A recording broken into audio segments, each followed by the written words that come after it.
Brought to you by the EveryDollar app. Start budgeting for free today.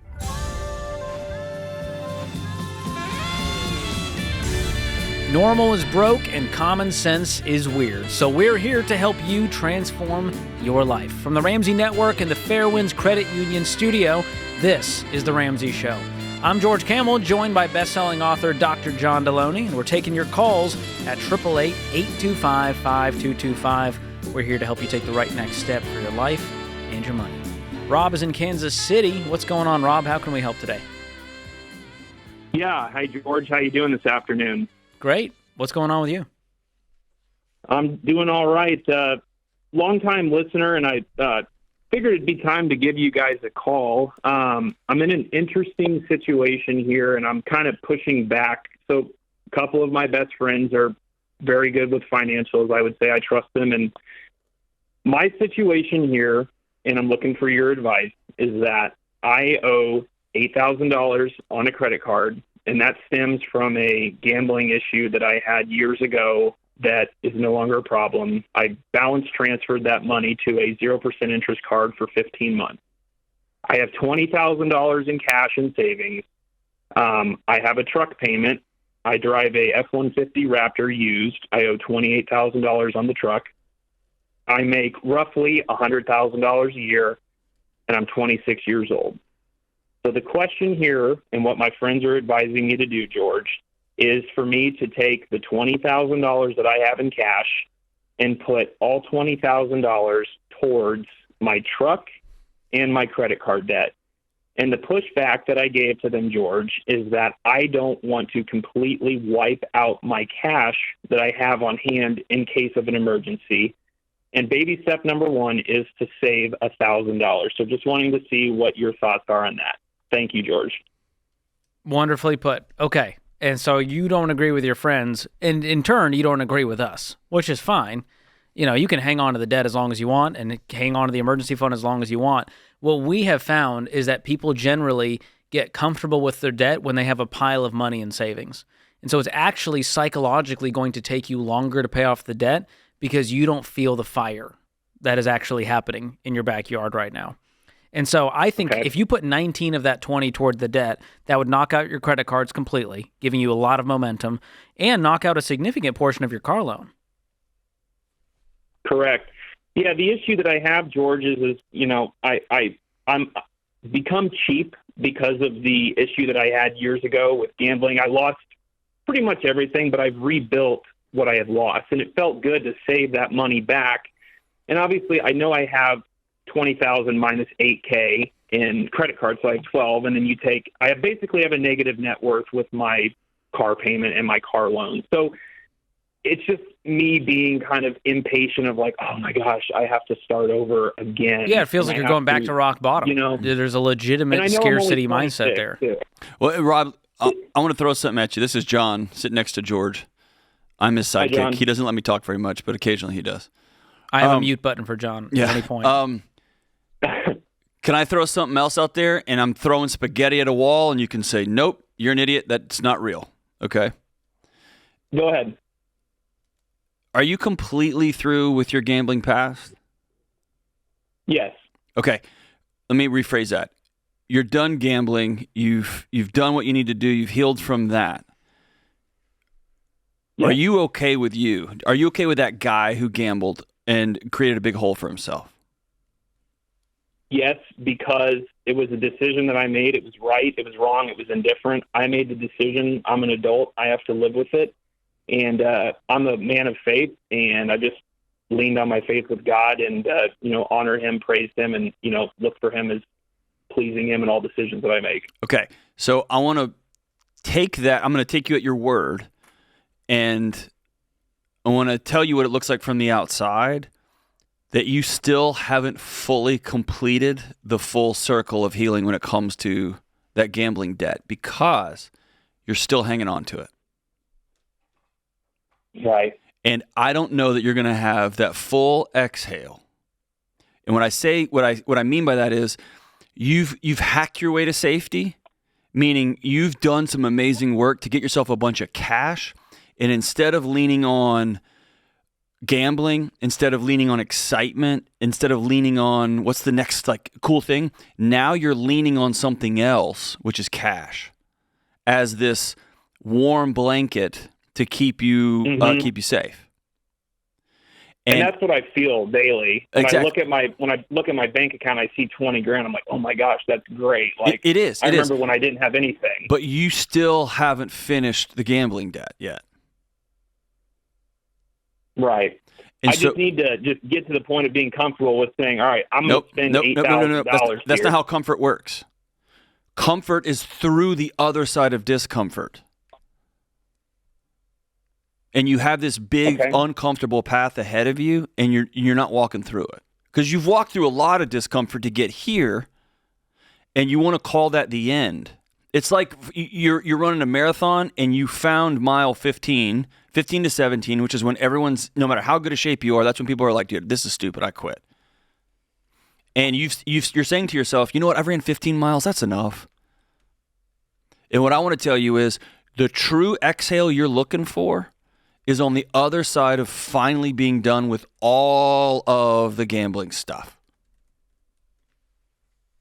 And it's going to be uncomfortable to write $8,000 check. Send it today.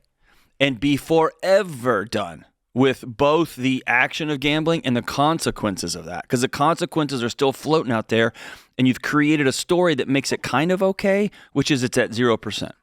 But it's still in your backpack. Set it down, man. Can I ask you another? I actually just thought of something, too, that I wanted to ask that I forgot to mention to you guys. Of course. One thing that I think I have, and my father's even mentioned, it's kind of like an OCD thing here with, because of the gambling issue, I became fixated on saving money, right? So I think I've found myself trying to save too much money. And I know people have told me, guys, that, oh, well, you can't save your way to wealth. You know, investing is the way, to build wealth. And I have a savings incentive plan with my company. And at 26 years old, I've got about $50,000 between my ESOP, my 401k, and my IRA.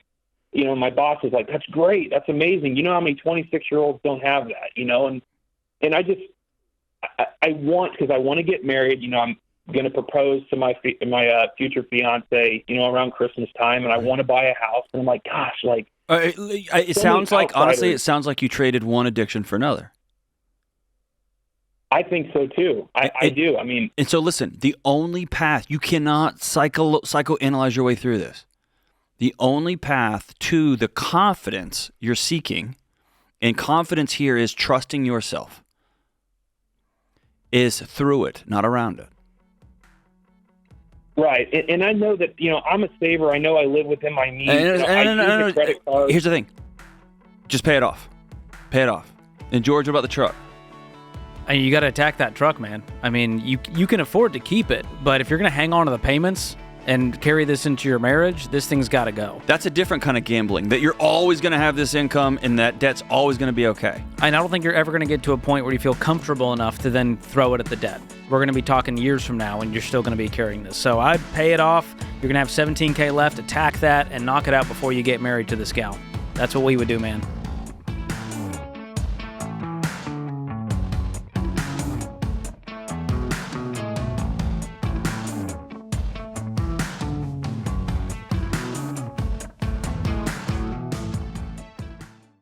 Hey guys, George here. You know I hate debt, and that includes sleep debt. I've been there. Fatigue, low energy, brain fog, and that's why I switched to Casper. My Casper mattress helps me sleep easier, cooler, and deeper, and now every bedroom in my house has one. On top of that, Casper ships free, comes with a 100-night trial, and if you don't love it, they'll come pick it up. So let's ditch the sleep debt and build sleep wealth. Go to Casper.com/Ramsey and use promo code Ramsey for 30% off all mattresses and up to 35% off everything else. That's Casper.com/Ramsey, promo code Ramsey. Exclusions apply.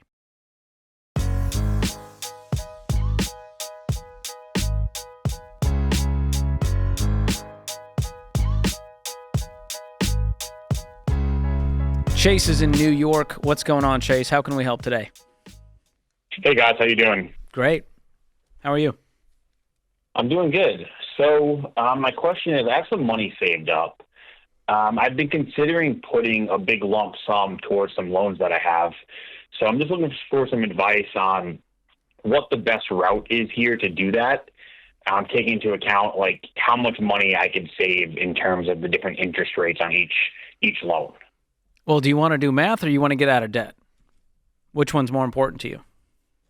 Yeah, so it's a combination of both. I mean, these loans there's really no emotional aspect to them for me because I have them set up in some different bank accounts where it's direct deposits straight from my paycheck. So I really don't feel it at all. And then my car loan is just the same exact thing. So I'm not actually making those monthly payments. So I don't. You're feel not it, making the monthly payments? payments? I'm so confused.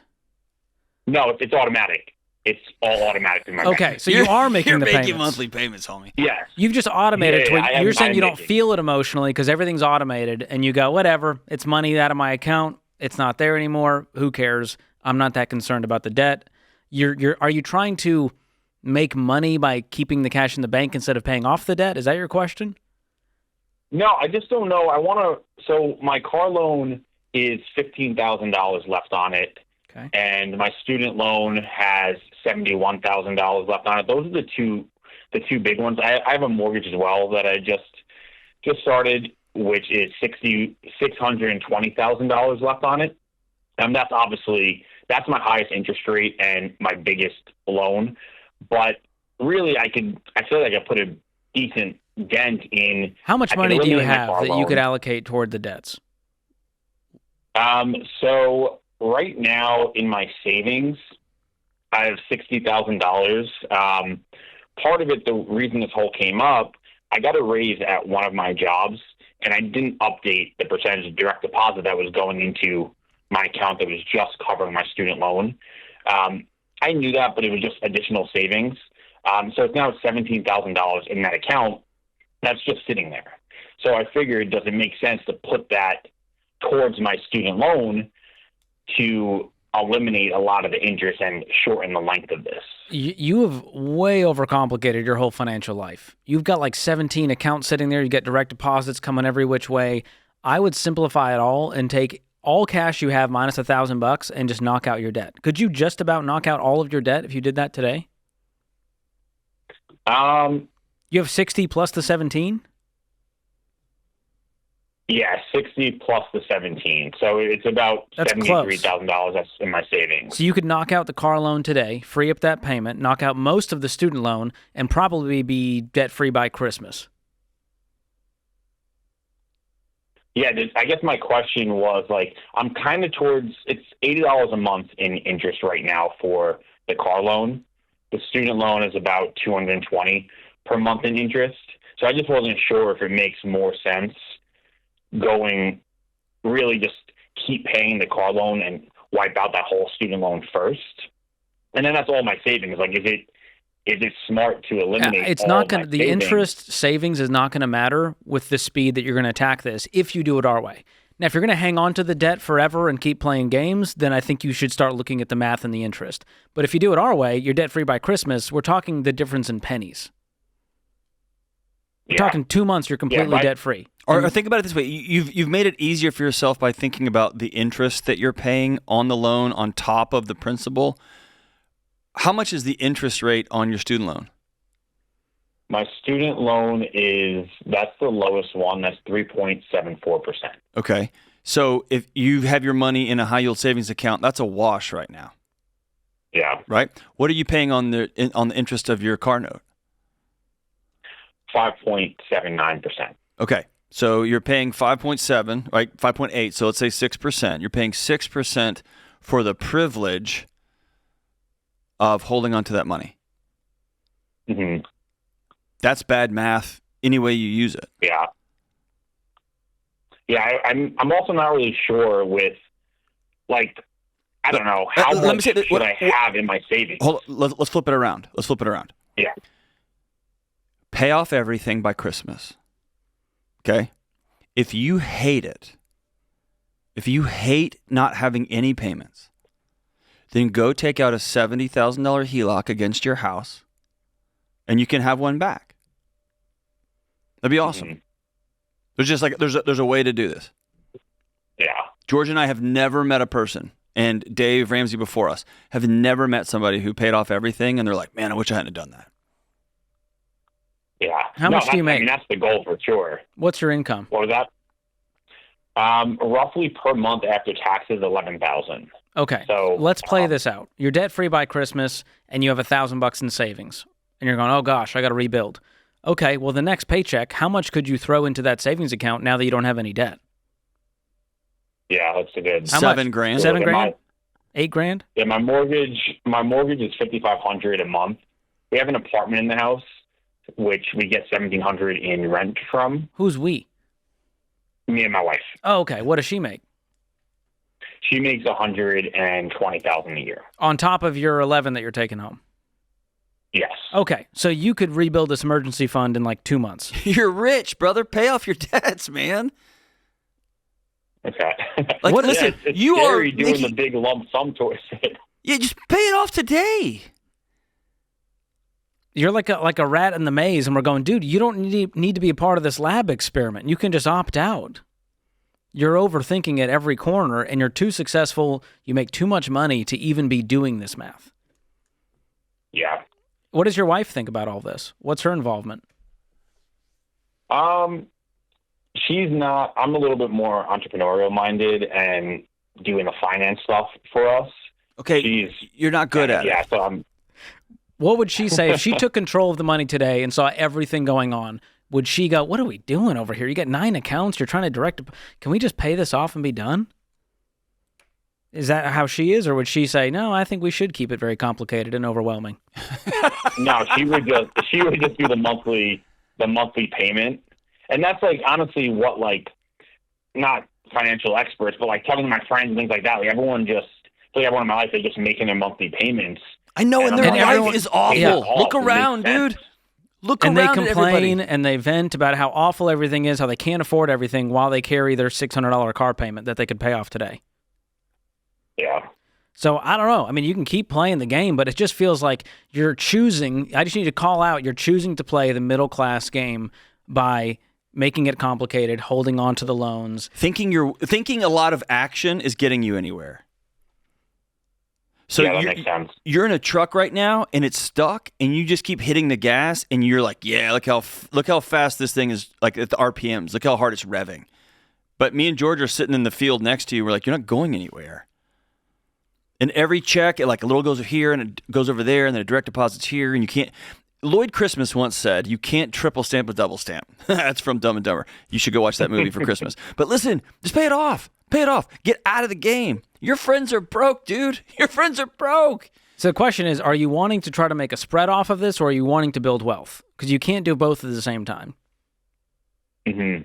So if you want to build wealth, obviously the goal is build wealth, here's yeah. the simplest way to build wealth. Here it is. You ready for it? Live on less than you make. Invest the difference. That's it. You make 16 grand, live off 5, invest the 11. You're going to be unbelievably wealthy no matter what, because your savings rate will trump anything else going on in your life. And the other piece is avoid debt, avoid owing other people money so that your income stays with you.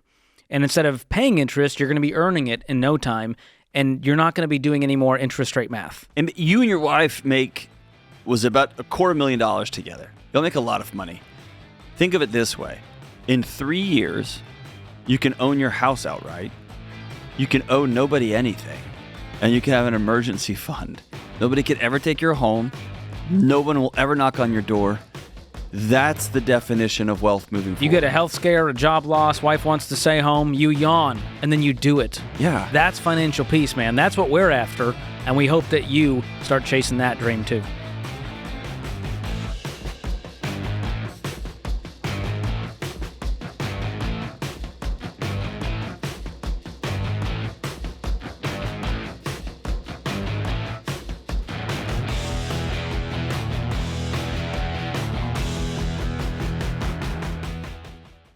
Don't let big grocery bills spoil your holiday plans. Shop at Aldi first. They've got USDA choice meats like beef, pork, and even your turkey, along with fresh produce, holiday desserts, and more. And you'll find all of them at the lowest prices of any national grocery store. A family of 4 can save up to $4,000 a year by shopping at Aldi. You don't need a membership or some loyalty app either. So stop overpaying this holiday season. Go to aldi.us to find a store near you. That's aldi.us. Savings based on regional analysis of Aldi versus select competitors. Prices may vary by location, product availability, and the market.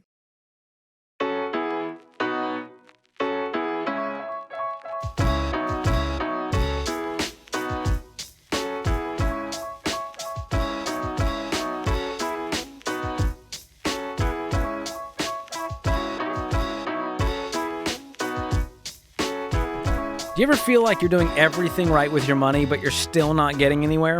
Well, you're not alone. Maybe you've made the changes, you had a few wins, but something still feels off. Well, it's not because you failed, it's because money isn't just math, it's emotional. And that emotional fight can quietly sabotage your progress. And that's exactly why our friend Jade Warshaw wrote her new book, What No One Tells You About Money. That's what it's all about. It's the first Ramsey book that takes an honest, in-depth look at the emotional side of money and gives you practical tools to finally make progress for good. And we are stoked. Dude, I'm holding it right Ramsey. here. This is off the hook. It's awesome. What No One Tells You About Money by Jade Warshaw. She wrote it herself. From someone who's been there. Dude, she has been there. And hey, this is the thing. If you have someone in your life that's always making excuses, this is the book for you. Because Jade and her husband Sam, curve busters. They took all of the excuses away. And if you're somebody who's halfway through this journey or thinking about starting it and you're overwhelmed with the shame and the frustration, this book's for you. It's amazing. It's amazing. Go check it out. You can pre-order right now for $24.99, and you'll get over $100 in free bonus items, including the enhanced audiobook, early access to the ebook, instant access to an exclusive video, your financial checkup with Jade, and there's a book-exclusive 3-week online book club with a live Q&A with Jade. So go check it all out. Pre-order today, RamseySolutions.com/store. If you're watching on YouTube or podcast, click the link in the description. All right, Amanda is out in Salt Lake City. What's going on, Amanda? Hi, my husband and I have no debt. Our house has been paid off for a few years. I have a 401k. He has a pension, and we had a friend die a couple years ago at about our age, and we got nervous. So we got some life insurance through a friend. It's a fixed index universal life insurance policy, and I'm beginning to think it's not that good of a deal. Well, yeah. Good job. Yes. Glad you've joined the rest of us. I'm so sorry I've that been listening to you guys, and I'm like, uh-oh. Are you still And I told friends my with this husband last person? night- Well, it's my sister-in-law's dad, so yes. Ay. My sister-in-law's dad. That's like wondering- Spaceballs. It's like my best friend's brother's roommate. Yeah, good Okay, job. Right. so you want to surrender the policy, and so We're putting like $1,000 a month into it. I have, looking at this paperwork as I've been listening to you guys, I have no idea how much is in it. I don't know. that's how they like it. They like to make these things so complex that the average person like you and me, Amanda, we could not fathom how it works. And so we leave it to the really smart people in the index universal Who are life taking our world money. to scam us out of $1,000 a month. Do you know how much wealth you could build just putting $1,000 a know. month into the stock market know. in an index fund You instead know of what? into an You could insurance policy? Venmo me $1,000 a month, and I'll send you I a know. nice note every day. And sadly, you would make more doing that. It would probably be Because better. the commissions and fees that he is making off of you right now would blow your mind. Okay. That's Most what of I'm the money that concerned you're about. putting I'm in like, is going towards commissions and fees. Here's A a small good question. percentage is going to the Is cash his house value. bigger than yours? Yes. Yes. Ta-da! So you have a polite conversation, and you say, hey, I'd like to get out of this policy and surrender it ASAP. And he's going to try to talk you out of it. He's going to tell you how bad of an idea it is and how much money you're going to lose by doing this.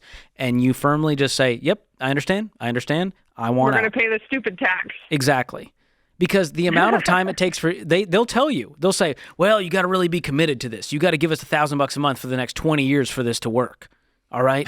Which just tells you how stupid of an idea it is. And so I would get out of it ASAP. In fact, there's been a huge news story.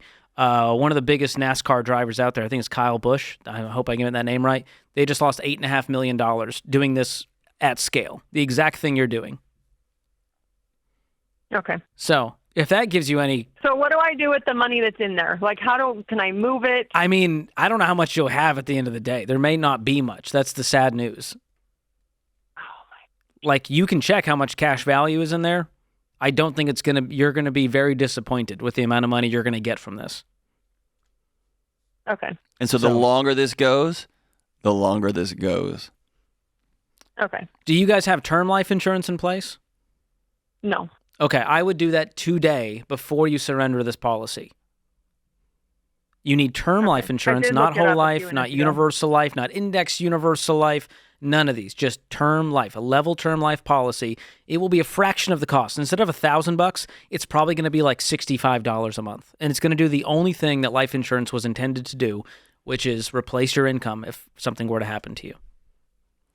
Okay. So you can jump on Zander.com and check them out. That's who I have my policy through. Me too. Or you can call them up. I've got mine through there too. And it's super affordable. And then the money that you save, that difference in the $1,000 you were paying, that $900 something, you can then invest that money.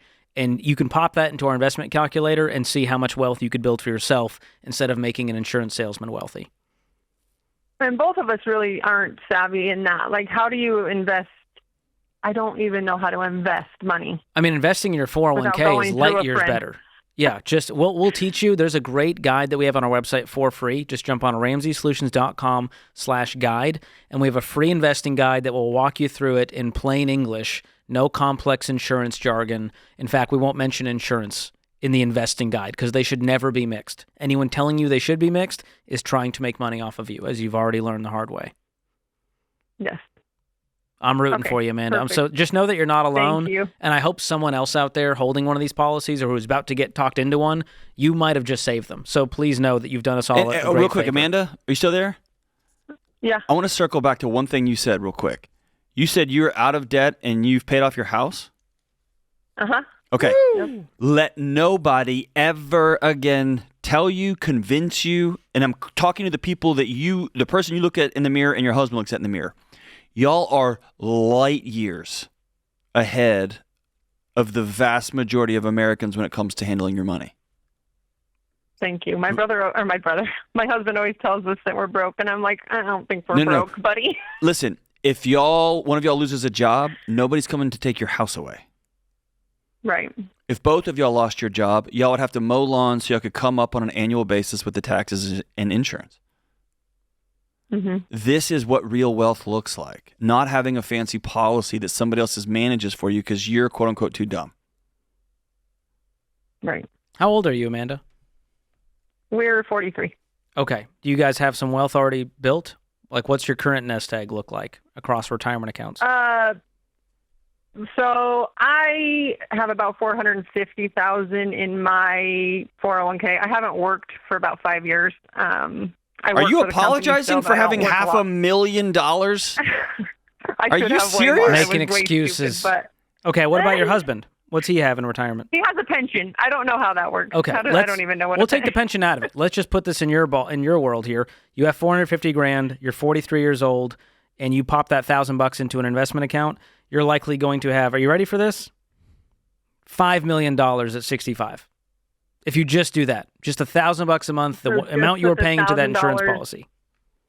Put it into your 401 or into a mutual fund. Thing, right? Yeah, even a Roth IRA. Now, you'd run out of money pretty quick because you'd go over the limit, but you can invest outside of retirement. If you max out all of your retirement options, you can invest outside of retirement, just into an index fund and a brokerage account, and that'll still get you that number. Somehow you and your husband would have to figure out how to exist with your paid-off house and $5 million plus his pension. However are y'all going to make it? And your husband is saying you're broke? For 4 weddings. 4 weddings? That might make you broke. Yeah, Okay, I take it back. I take it back. We have 4 girls, so I said, we're going to pay for their college. He said, I'm not worried about college. I'm worried about weddings. That's okay. So Smart he's man. right. He's right. Y'all are poor, but you'll get there. You'll get there. They don't do full ride scholarships for weddings, although I feel like they should. You know what though? You can do the cash out option What's when that? when your daughter Right. comes home and says, "Hey, I'm engaged." You can sit down and say, "Okay, we'll write you a check for $20,000,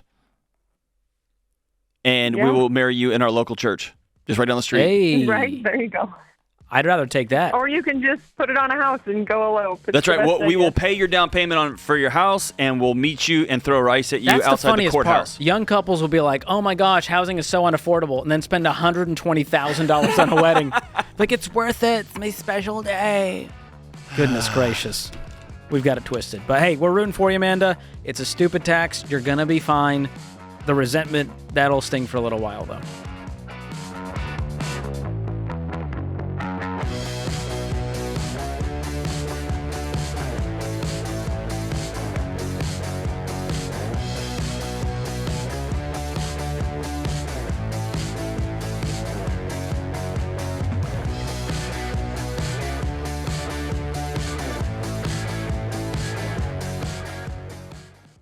You already know the power of generosity, and the best gifts make an impact now and eternally. That's what Preborn does, and you can trust them to do it well. They don't just offer free ultrasounds. They support pregnancy clinics across the country with ultrasound machines, training, grants, and evangelism tools. They're faithful with each dollar so moms in crisis can see the life in their wombs and hear the truth that brings eternal life. Because here's the thing. When a mom sees her baby on that ultrasound screen, she chooses life 80% of the time. And your gift of just $28 covers the cost of one ultrasound. Or if you're able, you can purchase an ultrasound machine through Preborn and have it placed in one of their clinics so women will choose life for years.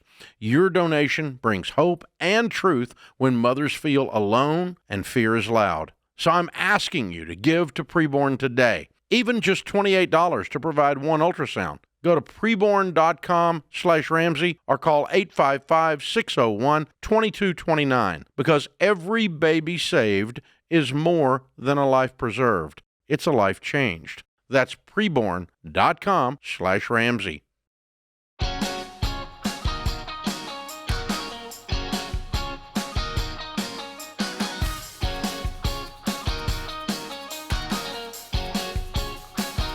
JP is in New Jersey up next. JP, welcome to the Ramsey Show. Hey, folks. Hope you guys are doing well. Thanks We for taking are. the call. What's going on with you? All right. So my spouse and I have been married for 3 years. We started FPU when we got married, and now we're at baby step 4, which is awesome. We've put 15% down into our retirement, and are thinking of buying a home. We've been renting this whole time.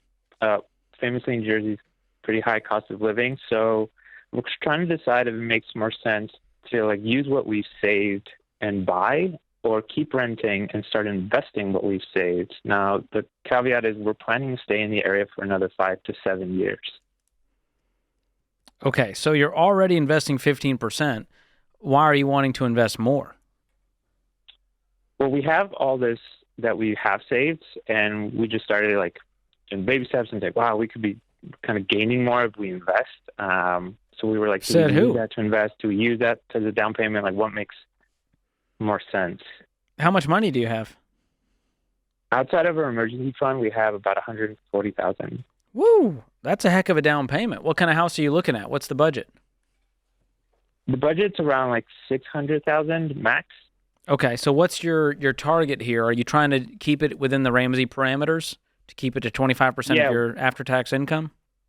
Yeah, we're trying to follow that as well. And we were thinking if we do that and we leave in 5 to 7 years, is the equity, does that match what we could win if we invest? We're trying to figure out. Well, you tell me. Tell me exactly what the stock market is going to do for the next 5 to 7 years, and I'll tell you if it's a good plan. No idea. That's another Perfect. presidential election too, by the way. Perfect. So here's what I wouldn't do is try to time the market and decide, is this money going to go towards investments or house? I think both are good. You're already investing 15%. I would rather see you guys get your foot in the door to the housing market, because I can tell you this, houses are going to be more expensive 7 years from now, and it's a moving goalpost. So I would rather see you guys get into a home as soon as you're financially ready versus hanging on to the money or investing the money, because you're going to be multimillionaires at this rate. How old are you two? We're in our mid-30s. We're 34, she's 33. And how much money do you guys make? We make about before taxes, about $280. Okay. A third grader doing this math could tell you you're going to be a multimillionaire investing 15% of hundreds of thousands of dollars with compound growth for the next 30 years. That's awesome. So in that case, I'm going, okay, well, let's really hunker down and get this house knocked out, which means we need to find a down payment goal so that we can get into this house. So is that $200,000? 175,000, 250,000? What is that number for you guys? So what we're looking about, it's about like 155. And you're at 140 right now. Yeah. So $15,000 is what's stopping you from buying a home? Pretty much. And you'll make Well, that in the next month or two. Yeah, exactly. It sounds like you should start home shopping by Christmas. All righty. We have been looking, and then we kind of paused, and we're like, we want to make sure that we're doing the right thing. So this is it. You are doing exactly the right thing. Now, in the baby steps, this would be baby step 3B, or you can do it in 4, which is you invest anywhere from 0 to 15% while saving up a down payment. So if you guys want to keep at 15% and throw anything else at the down payment savings, you'll get there in no time. But I would not prioritize investing over buying a house when you're already doing baby step 4. You guys are doing great. Gotcha. And for whatever it's worth, I paused retirement to save up for my down payment. I see. The pause that you do for 3 months is not going to make that big of a dent long term. Right. Gotcha. So Okay. do you have a good real estate agent? We do. Okay, good. I would start shopping now because it could take a little while to start finding the right one. And in the meantime, you guys keep stacking cash. And when the right one comes along, you guys are going to be financially ready. Amazing. All right. Will do. Way to go. Congratulations, dude. I needed a win today, JP, and you gave me that. Thank you for being an inspiration. All right. Bill is in Sacramento up next. What's going on, Bill? How can we help? Well, I'm looking for some godly advice, and you guys are the key. John is the holiest man I know. I'll do the godly part. George will do the advice part. Now, I got a situation where I got a couple kids. They're in private school, and my job is cut back way back on their overtime and stuff that I was using to keep them in private school.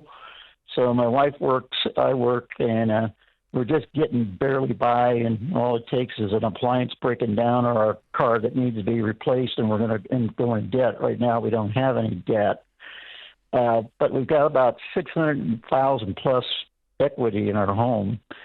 So we were wrangling or tossing around the idea that what we could do is we get just one, just a single mortgage. We were thinking about maybe taking out a loan against it, whatever percentage they charge, and taking that money and it would pay for the next 4 years of school. No. Pay for a car, Yep. and then just pay it off when we sell the house. Please don't do that. Okay. Please don't do that. Is this private school as part of the reason you sent them to a private school? Is it a faith-based education for them because that's something you value? Oh yeah, it's a Christian organization and it's top notch. Okay, great. That's amazing. I'm going to tell you something that's hard to hear, okay? Sure. It's faith-based and it's top notch. It can be world-class. And in the current situation where you find yourself, you can't afford it. And this is dad to dad, okay? I'm just telling you, like, dad to dad. That's a hard thing for me to say to another dad who's trying to do the best he can to raise great kids. But I will tell you, in my house and in George's house and our neighbor's house, the spiritual life of our kids is chiefly our responsibility. Absolutely. And if you have found yourself in a season where you can afford to also put them in a different environment where their teachers are all believing the same faith that you value and all that, that's amazing. But the other side of this is the biblical principle that the borrower is slave to the lender. And if you take out a HELOC against your house, even though you have built-in equity, you are creating tension inside your house that your kids will absorb from the inside out. Okay. I would much rather, dad to dad, I would much rather you guys have a hard conversation with your kids, which, by the way, would be one of the greatest lessons you could ever teach them, which is dad had his hours cut and our finances have changed. And if they saw their dad weep, if they saw their dad be sad, that would be a blessing to them because they would see dad have real emotions and then go do the next right thing. Which is for this season or at the end of this year or at the end of this semester, this is as far as we can go. And if my hours pick back up, this is priority number one. I know it's going to impact your friendships. It's going to impact your school stuff. It's going to be hard. But my job is to keep all of us safe, and I won't put the house on the block for something that I can get down the street, and I'm just going to have to up my intervention in the school system, in the schools, in us talking about spiritual matters at home, doing morning devos, whatever you want to do in your house, because I'm going to have to take full ownership of that and not outsource some of that to a school. Those are hard conversations, man. But I would not be a good dad, a fellow dad, if I told you, yeah, the right thing to do is to borrow against your home for this season right now. Okay. And if things are tight now, that HELOC is just going to make it even tighter. You're adding an extra payment in your life, and you're putting your house on the block because that puts your home at risk as well. And so to John's point, I think this is going to add more stress than it's going to add peace of mind that you're doing the right thing for your kids. I think you've probably raised some great kids. Am I right? Oh, absolutely. Yeah. Do you think a temporary change in school would affect their character and their values and the principles you've instilled in them? Well, if it did, I'd take them out behind the woodshed. There we go. There we go. We have a solution. But I would not do this, Bill. I don't think using your home as a piggy bank is going to be a blessing in your life. And we just talked to too many people that are your age going, I wish I never did this. I wish I didn't take out the HELOC. I'm unable to retire now and unable to make these payments. And that's just going to add stress into your home. Or the moment you take out that HELOC, you're going to get called in and they're going to say, hey, we've been cutting hours, man, and unfortunately we're going to have to lay off some positions. And then you're in a big time mess that you're not in right now. And so, man, I always want homes to be places of warmth and safety and peace. And adding debt to your house plus putting your house on the block, man, that's a way to add some major stress. Take debt off the table and find any other way. It's not going to be fun, but it's going to be for a season.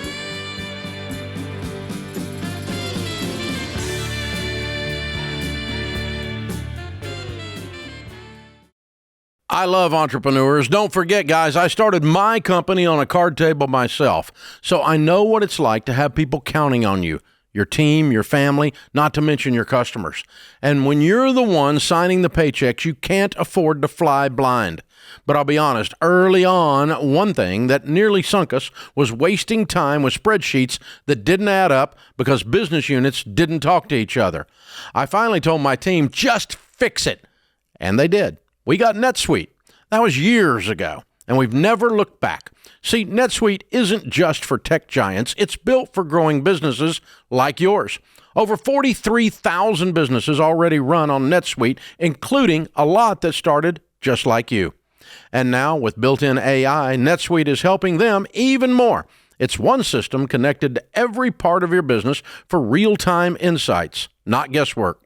NetSuite AI flags inventory issues, cash flow risks, even supplier delays before they become problems. So you can trust the data, stop wasting time, and make the right decisions faster.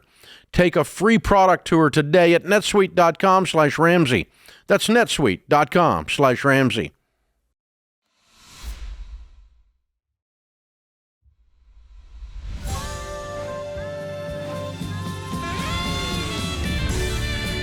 Welcome back to The Ramsey Show in the Fairwinds Credit Union studio. I'm George Kamel, joined by Dr. John Delony. Open phones at 888-825-5225. Tyler is in Fort Worth, Texas. Salt of the earth folks over there. What's going on, Tyler? Oh, not a lot, guys. How are you? Good. John is upset with me. He doesn't like when I comment about Texas. I think Fort Worth is the 817. It's a great town. And George doesn't know how to talk to Texans. I said salt of the earth. That's a compliment. I'll teach John what that means after. What's going on today? So my wife and I got married a little over a year ago. So that brought all of our debt together, obviously. We're about $150,000 in debt. That includes car payments and a camper payment and student loans. And I also filed Chapter 13 bankruptcy 6 years ago, and I'm at the light at the end of the tunnel where it is paid off in July of next year. Awesome. Good for you, man. Yeah. So what got you back into the mess? Well, Chapter 13 keeps you eating beans and rice, just like you guys say it should. But what put me back into it, my wife had $40,000 worth of student loan debt before we got together. I vehicle payment. I had to have a vehicle to get back and forth to work. I currently don't really need that now. Just need to I have a work vehicle that I can drive back and forth to work. She needs a vehicle to drive back and forth to work. And her payment, her Jeep, we have about $10,000 in debt left on it. So, and I want to sell my pickup, but I just found out today that the transmission went out, and that's a $6,000 repair. I just don't know where to start. What do you guys make? About $180,000 a year. There's some good news. And what can you sell your truck for if you got the transmission fixed? Somewhere between 33 and 39,000. Okay. And how much money do you have in savings, if anything? I've got about $500 in savings right now. Okay. And what could you sell the camper for? The camper's probably about 30,000, and we owe about 45 on it. So you're underwater on that. Are you underwater on the truck as well? I owe 31 on it. So if I put a transmission back in it, then technically, yes, I would be underwater on it, but then I could sell it and walk away from the payment. Good. Well, I'm just thinking that if you get rid of that camper in the truck, man, you can breathe a little bit. Yeah. So the whole reason we got a camper was because we moved from Montana to Texas, and living in a camper with a couple dogs was the cheaper option than renting down here. I mean, we pay around $1,600 a month with my lot rent, the camper payment, and our electric. So are you currently living in the camper? Yes, sir. Okay. What would rent be? Rent somewhere from $2,000 to $2,500 a month. Is there anywhere cheaper? Every place that I've looked at that accepts dogs is usually pretty high. It's hard to find a place that accepts dogs without it being around that $2,000 mark. Okay. Well, I'm just worried because this camper is going to continue to just tank in value, and you're going to be even more underwater on it to where you're going to go, well, I guess we have to live in this camper forever. This is our life now.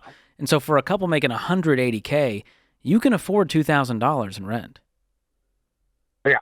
So I just don't want you doing bad math going, well, it's worth it to stay in this camper and stay in debt when you could knock out $45,000 plus the 31 of the truck. That's half your debt right there.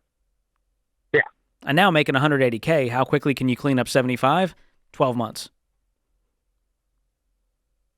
So that's the napkin math I'm seeing on paper. I don't know if you see that future, that path out of this, but there's a very clear path out of this if you guys want out. And bro, you asked us, we don't know where to start. George gave you a math, like a path, and it's literally a year from now. That's it. Okay. But I want to get to, if you were just sitting with me and we were having nachos and you said, I don't know where to start, I don't think you have taken full ownership yet. Because I've heard you say, go ahead. Oh, sorry. No, I was going to say, I just went through the baby steps reading the book. So. Sure, no, I got you. Here's what I want you to begin to own from this point forward. Not, I had to, I needed to. I want you to say, I chose to go buy a $50,000 truck that I couldn't afford even in the middle of a bankruptcy.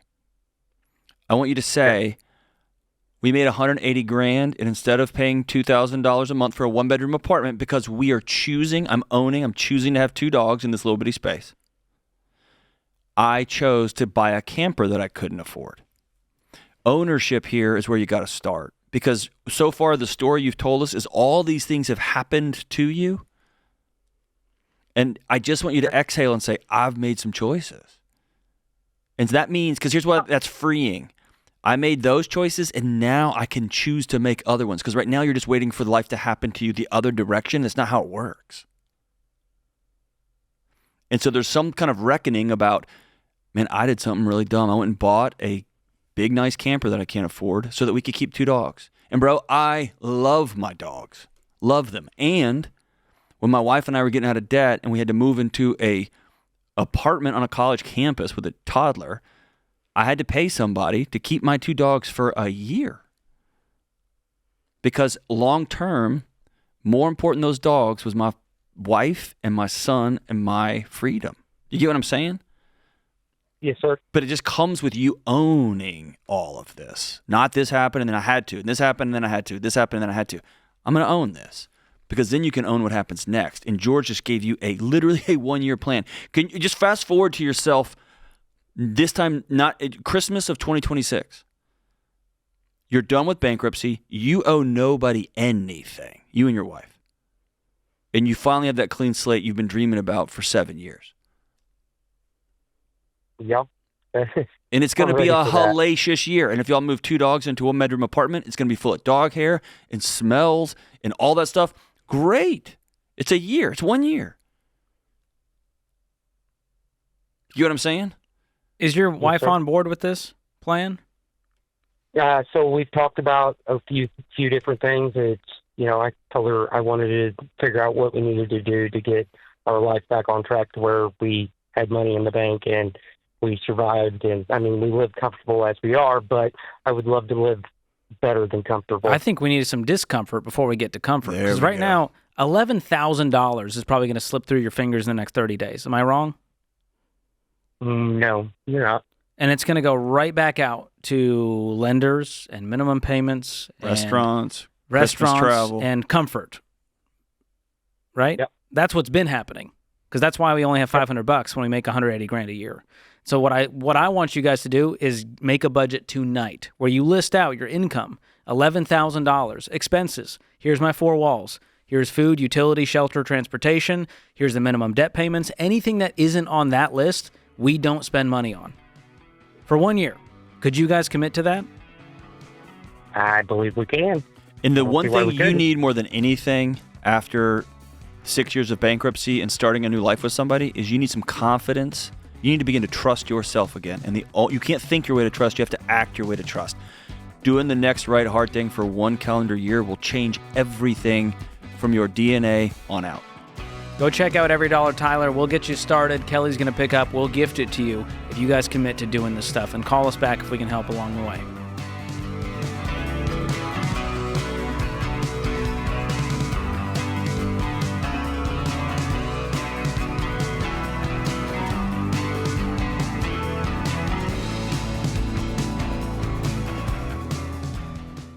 Hey guys, you know those too good to pass up holiday promos? Well, they can be great, but with every spin of the digital wheel, the newsletter sign up, the coupon code, you're giving away your data. You think that info just stays with the store?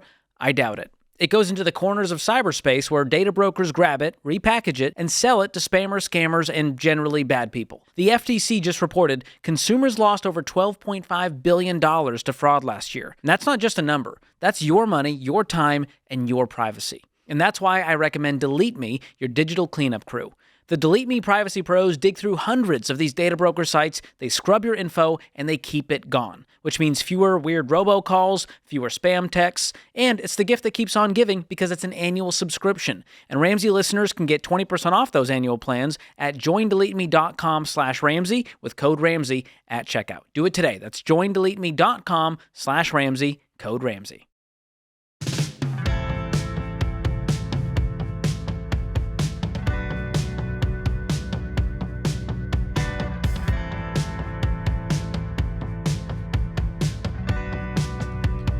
Our question of the day is brought to you by Yrefi. If your private student loans are in default, it can feel like the end of the road. But Yrefi helps you find a way forward with a low fixed rate payment plan that fits your life. Go to yrefi.com/Ramsey. That's the letter Y. REFY.com/Ramsey, not available in all states. And we've got something special today. Today's question comes from Bailey in Florida, and it's an audio question. So let's take a listen, John. Hi, my name is Bailey, and I'm from Florida.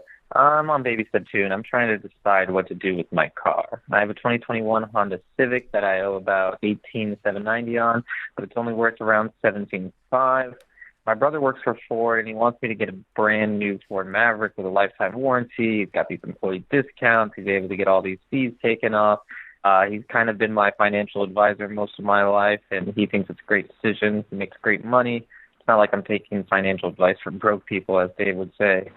Should I sell the Civic and get a cheaper used car while I pay off the rest of my debt, or would getting a new car make sense? Oh, boy. So much to unpack here.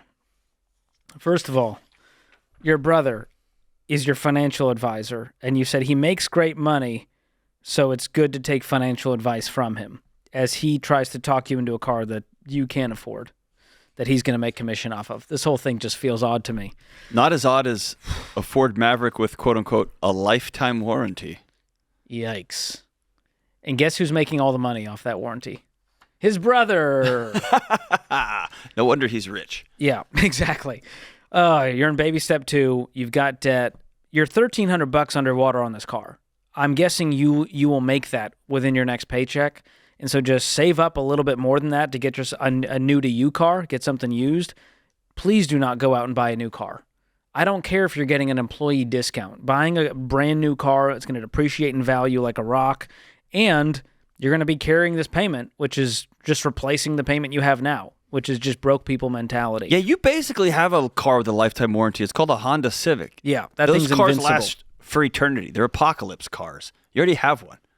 So if you make, 50, 60, 70, 80 grand and you want to keep the car, then just pay it off in the next year or two and be done with it. I don't know if you have more debt than that, but that's where I would start. And if you want to sell it and get a cheaper used car, because you said while I pay off the rest of my debt, that tells me there's a bigger problem here. And so in that case, I think it will expedite your debt-free journey if you sell the Civic for, 18 grand, 20 grand, and then buy a 10 grand car. That'll get you out of debt much faster. So And let's just put this out here.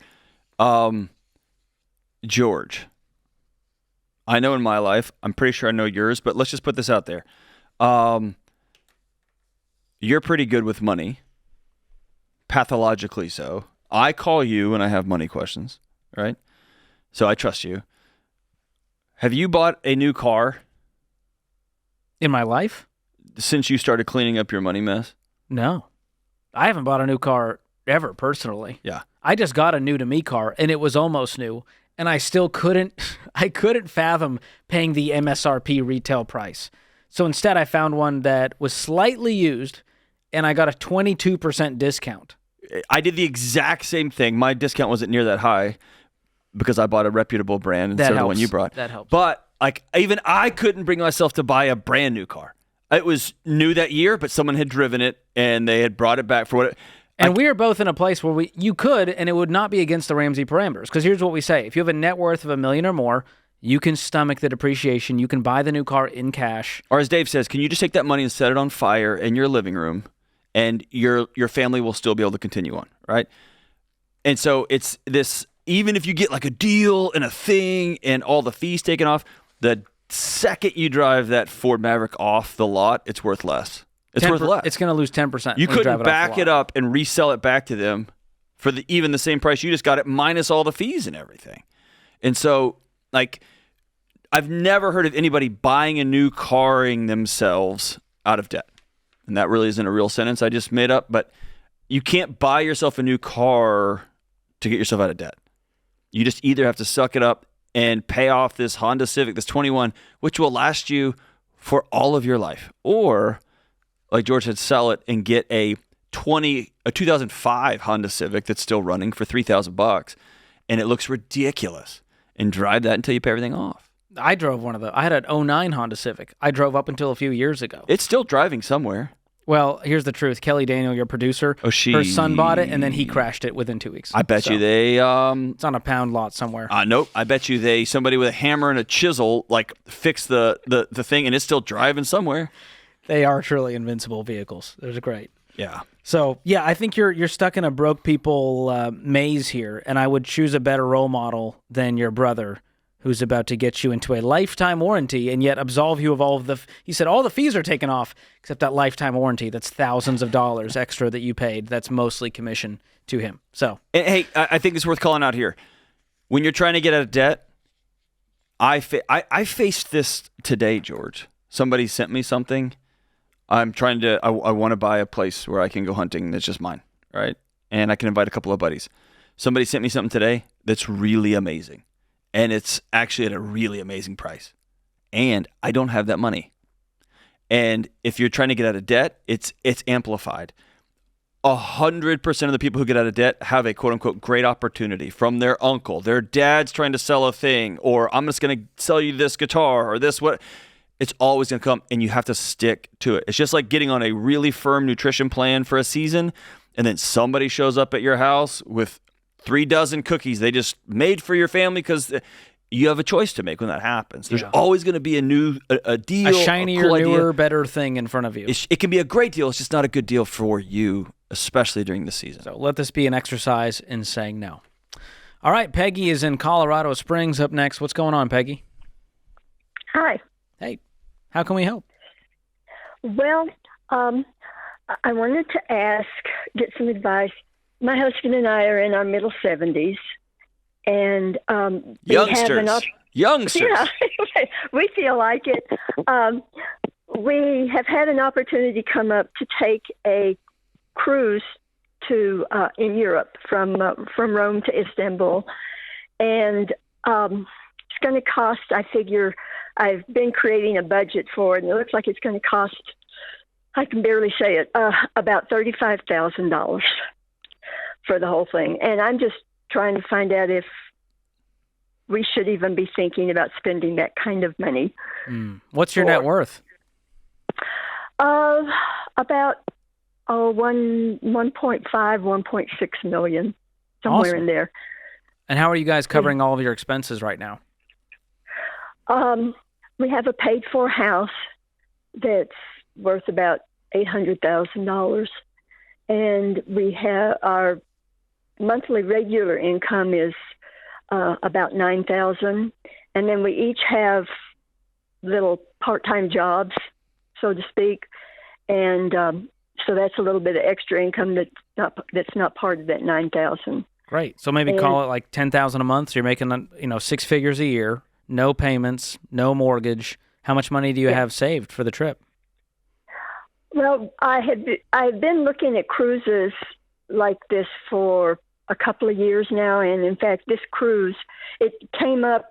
We got a letter from his alumni association from his college, and it was this particular cruise, and it's one I had been looking at, and it was with the cruise line I had decided that we would cruise with whenever we did it. Serendipitous. So Do you have $35,000?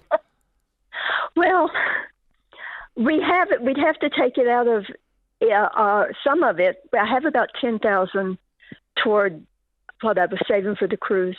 So the rest of it would come out of your retirement accounts? A little bit, but it would come out of one of our retirement accounts. I mean, you're probably not going to be depleting those retirement accounts in the next few years, right? You got $9,000 coming in outside of that? Yeah, we what I've been doing since we both have earned income, with the RMDs we have to take from the IRA, we've been funding our Roth IRAs. Peggy, guess what? You're going to Europe. I feel like a game show host You're right now. You're going to Europe. You go and have the time of your life. Take tons of pictures and rub it in your kids' faces. And don't do the math on what it's costing you per hour to enjoy the trip. Just enjoy the trip. Have fun.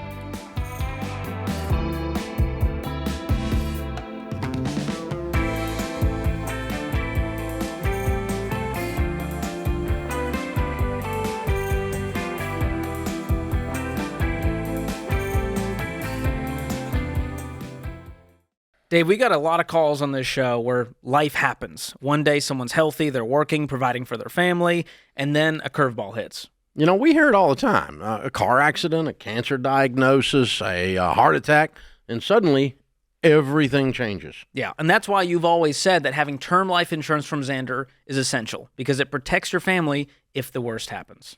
Yeah, that's right. You need 10 to 12 times your income in coverage. No gimmicks. No whole life junk, just straightforward term life protection. But there's another piece that people often overlook, and that's long-term disability insurance. Yeah, it's important to understand the difference between them. Life insurance steps in when you die. Disability insurance steps in while you're alive but can't work. So it replaces a large part of your income so the bills still get paid while you get back on your feet. Now, if your employer gives you free disability insurance, great, take it. If it's discounted there at a better price, take it. But if not, Zander can help you find the right plan. Whether you're single or married, it's not optional. If you're going to be out of work for a while, then you need to make sure the money's still showing up. And that's why Zander is our go-to. They make it super simple to get the right coverage at the best price, no pressure, no upselling. I've trusted Jeff Zander and Zander Insurance for over 25 years, and so has my family. So don't wait. It's fast, it's easy, and it could make all the difference. Go to Zander.com or call 800-356-4282. Protect yourself, protect your income, protect your family.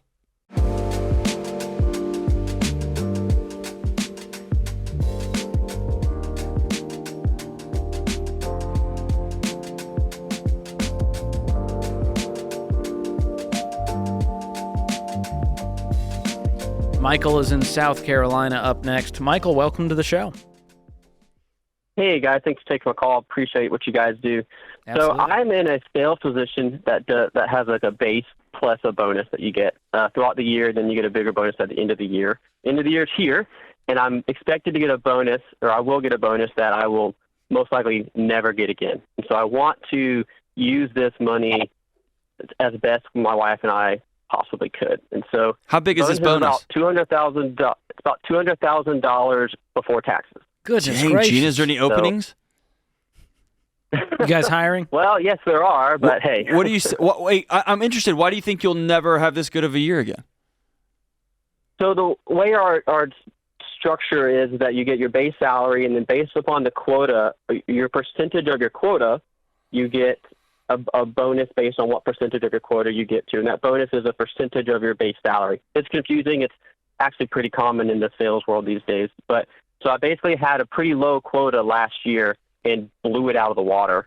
And so I know my quota this year is just going to get higher and higher and higher. And hey, I expect to blow it out of the water. Why don't you blow that one out of the water, dude? Yeah, man. So what's your total salary for the year if you get this $200,000 so bonus? My base salary right now is about $80,000.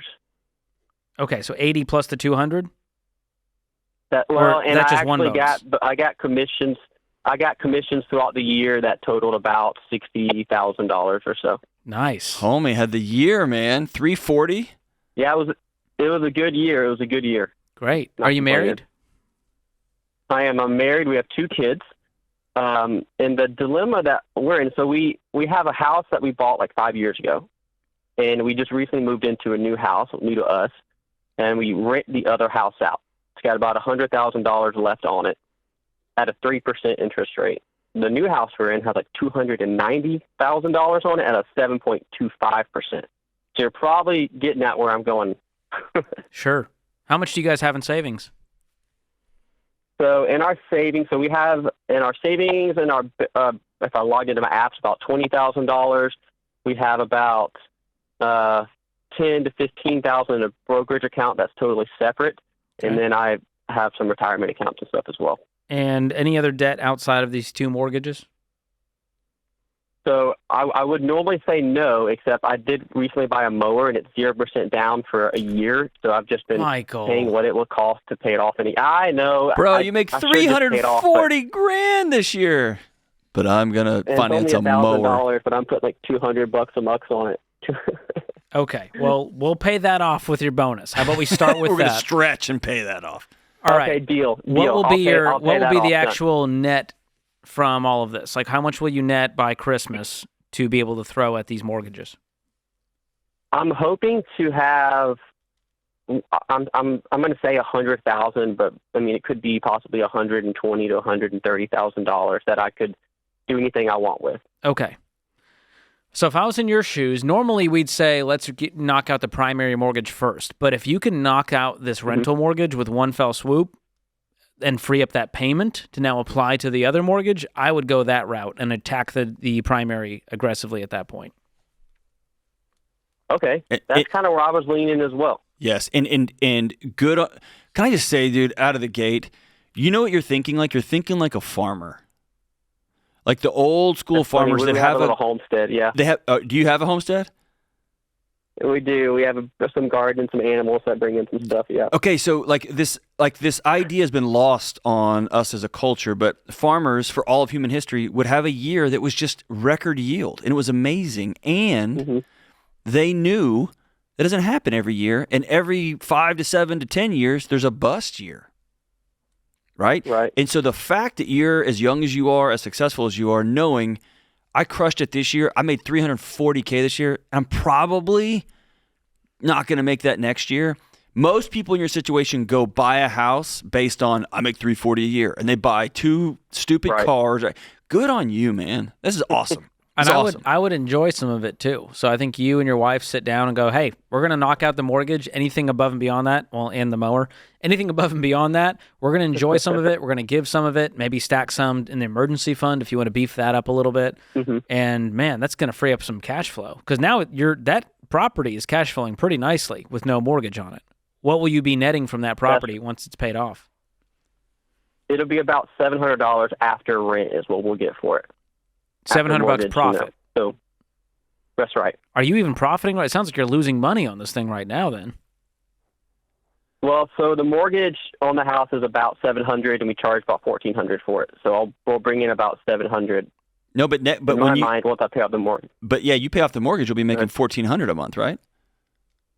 That's right. Yeah, That's what I was in getting my at. head, it's like I want to put some of it back into it. But yeah, I guess I would be netting $1,400. Oh, I forgot. You're really wise. My bad. Yes, like man, if you keep a small fund for taxes and insurance in that house, and if you start building a small emergency fund for when, not if, the air conditioner fails and the roof needs to be replaced, bro, you are so far ahead. So far ahead, man. That's incredible, dude. And I would sit with your wife and set maybe a 4 or 5 year goal to knock out your primary mortgage. Because how old are you two? 30. 30. So think about this. 35 years old. You have not a payment in the world. 2 paid for houses. 2 paid for houses. One's cash flowing, and you're still making hundreds of thousands of dollars a year. It's a pretty sweet life. Yeah, that would be amazing. Or how about this? What if you did a hold my beer and you said, I want to scratch and claw, honey, for 1 more year. I want to be the most aggressive salesperson on my team, and they're going to give me a bananas quota, and I'm going to crush it too. Let's see if we can pay this house off in 18 months, our primary house. Oh, yeah. You know what I mean? But then have a destination. After that, we pack up and we all go to Disneyland or Disney World or wherever, or we go to Jamaica, whatever you want to do. And then you look at her in the eye and say, then I'm going to exhale. I'm not going to be the most crazed out aggressive because I want to be present for you and these kids. But we have a chance in the next 24 months to set us up forever. All right. Well, it sounds like I'm on the right page. My mind was like, well, hey, should I focus on refinancing this house to bring this payment down, or do I just pay off the other house completely? You can figure out what the break even is on, when you're actually going to break even on that refinance because it'll cost you a little bit. 7.25 and bringing it down to what is it right now? 5.5? Are you on a 30-year? I'm on a 30-year right now. Yep. You could probably refinance into a 15 and have rate in the 5s right now.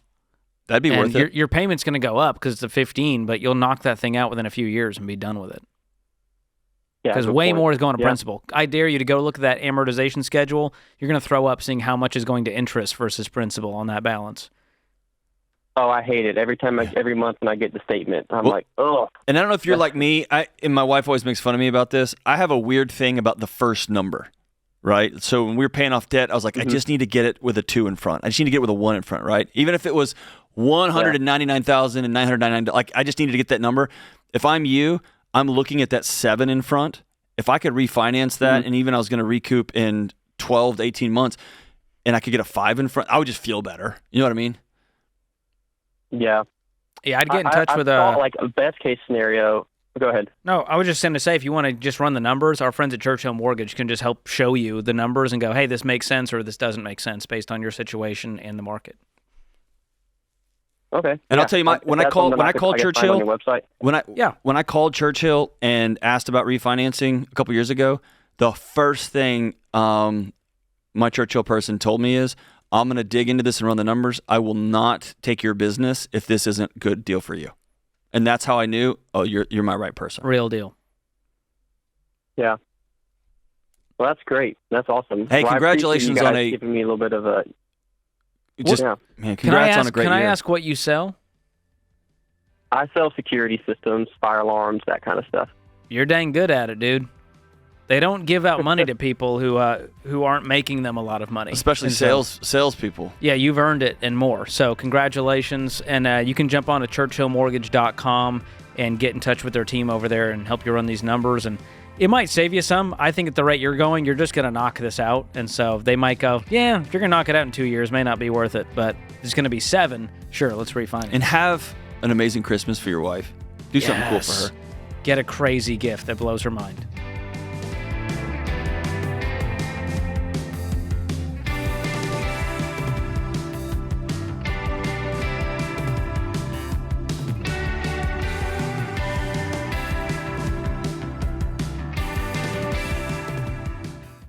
The holidays can come with a lot of pressure to spend.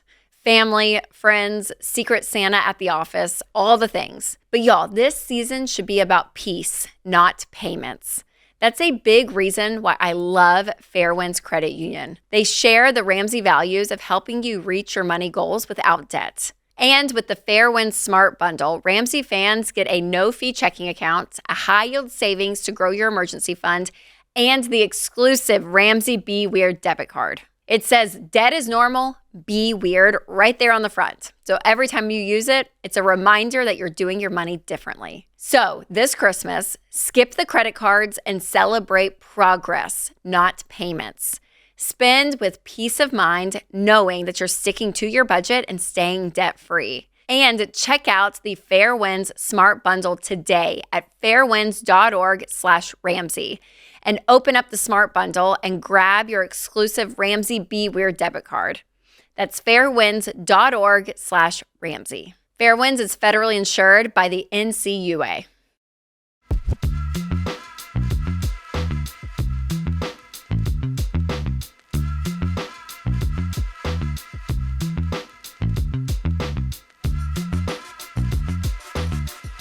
The all-new EveryDollar is here, and now it's way more than just our world-class budgeting app. There's a ton of advanced features to help you make faster progress with your money. And the average person finds thousands of dollars in margin in just the first 15 minutes. So start EveryDollar for free today. You can get it in the App Store or Google Play. Mark is in Ohio up next. Mark, welcome to the show. Hey, guys. Thanks for taking my call. It's an honor. Absolutely. How can John and I help? Oh, well, I'm calling about my father. He's been a Christian for probably nearly 50 years. He spends his life, every day serving people. That's his calling. And he owned a construction business for something like 35 years. And during that time, he's acquired a lot of rental properties, all debt-free. And the issue is, what I'm calling you today to talk about, is that he doesn't have a will or an estate plan. And he says that he doesn't need one because he believes that the Lord will return before his death, or during his lifetime. Okay.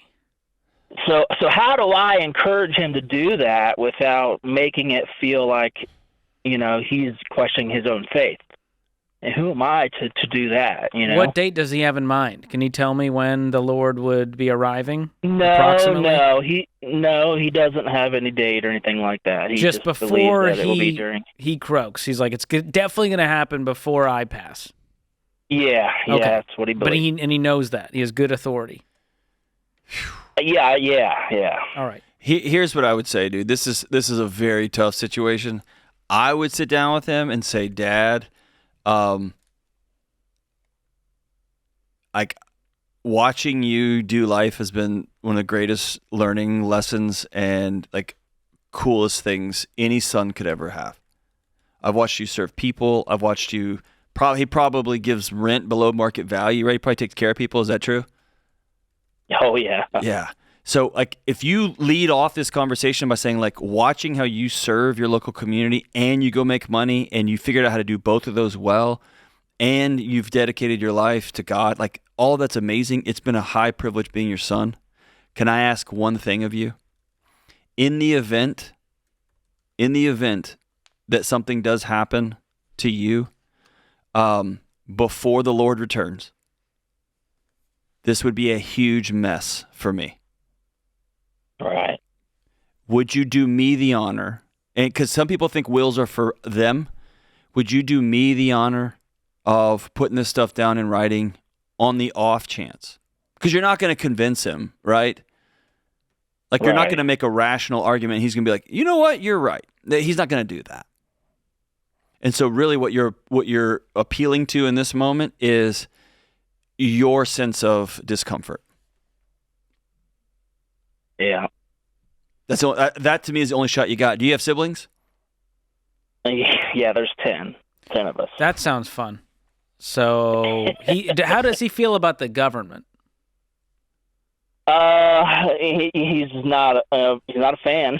Well, he is a fan because he's letting the government decide what happens with his estate. That's the way to say it. Yeah, you're right. And I've talked to him. He loves maybe the about, government, actually. selling his. He trusts the government to handle all of his estate planning right now. Yeah. He's hired him out. Yeah, you're right. And they're happy Right. to do whatever they want with his property. They're happy to take his probate fees on top of his estate taxes as all of this unfolds. So here's what I would say.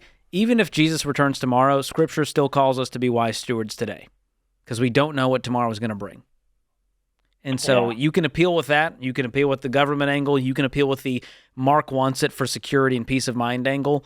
Because here's what we do know. The calls that we take on this show, where 10 siblings are involved, dividing up a very complicated estate, never ends well.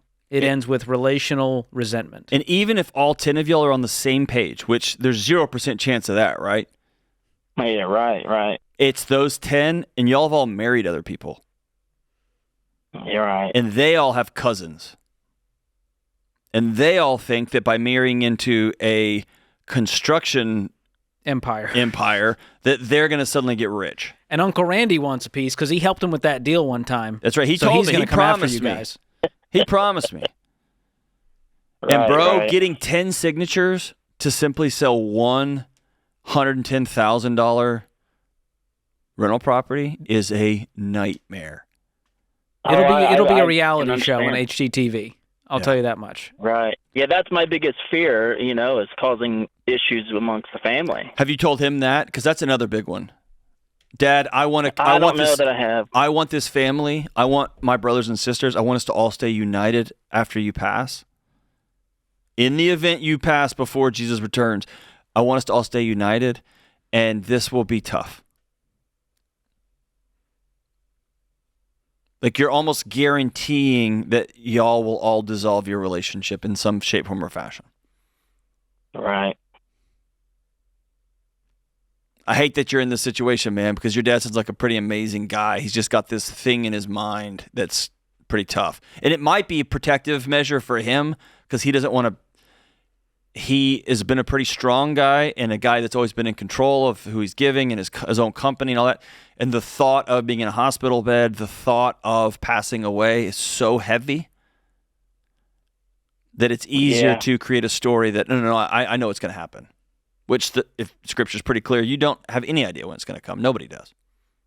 Right. Right. Yeah, well, hopefully if he hears this, maybe this will help persuade him. I hope so, man. Yeah, or send him the call. Send him the call. Because, I mean, George and I are both sitting here. What an amazing guy. What an amazing legacy he's left. And what a way to pit brother against brother and sister against sister. Or brother's wife's cousin suing everybody because they tripped and fell on one of the houses and you know what I'm saying? It's just, golly, what a recipe for dissension among your family tree that you spent so much time watering and growing. Right. Yeah. There's so much out of his control, and yet there's so much in his control. Yeah. And this is one of the things he can control during his time left here on Earth, and I hope it's a long one. All right, let's get to Sue in North Carolina. Sue, get right to the question. We're up against the clock. How can we help today? Yes, sir. I was calling actually to find out when you sell your house. That's what my husband and I are getting ready to put our house up on the market on February 1st of 2026. Okay. And the big thing is that we're having a problem with when we're moving up near St. Louis from Charlotte, North Carolina. And my husband and I are not agreeing on where we should live, if we should go ahead and build a house while we're living in our house, or should we, and selling our house, or should we, rent there and then build. So I don't want to rent, but he does. What's his argument for renting? We're kind of, each other's throats about it. Well, is he stressed out with the idea of trying to sell this house and we don't have the money from the equity and we're trying to build this new one and we need a loan for that? Actually, I'm sorry, I didn't mean to interrupt. I'm trying to get to the bottom of it. Yeah, we have $225,000 in equity. Okay. So we're doing well, and we bring in, about $8,000 a month. We're retired. We're over 60, and we don't have too much debt. So we've been in this house for 25 years, and it's a turnkey. So everything's ready, all except just a few little repairs, like about $5,000 worth. Sue, Okay. I can tell you, Sue, every time me and my wife have moved, especially we moved towns, we always rent for 6 months at least. Okay. Yeah, To can you make sure- compromise and do Yeah. a short-term lease just to kind of get the lay of the land, get your bearings? Because moving is already so stressful. Where's the grocery stores? Where is the nearest place for the grandkids? Like all those little, like where's the restaurants? All of that stuff. Man, finding a new place in a new community, that's a tough lifestyle shift. And then the timing of it gets tight to try to time it all to sell yours, close on the new one, all in the right time. So if you can make all that happen and not be stressed financially or otherwise, go for it. But I think there's a lot of wisdom in just renting for just 6 months. It's not a long time. You can put your stuff in storage Put for a everything in little storage while. and then say, okay, I'll rent, but you got to hire like turnkey movers that will get it out of the storage space and put it exactly where I want it. And he has to leave town while the move happens. Oh, yeah.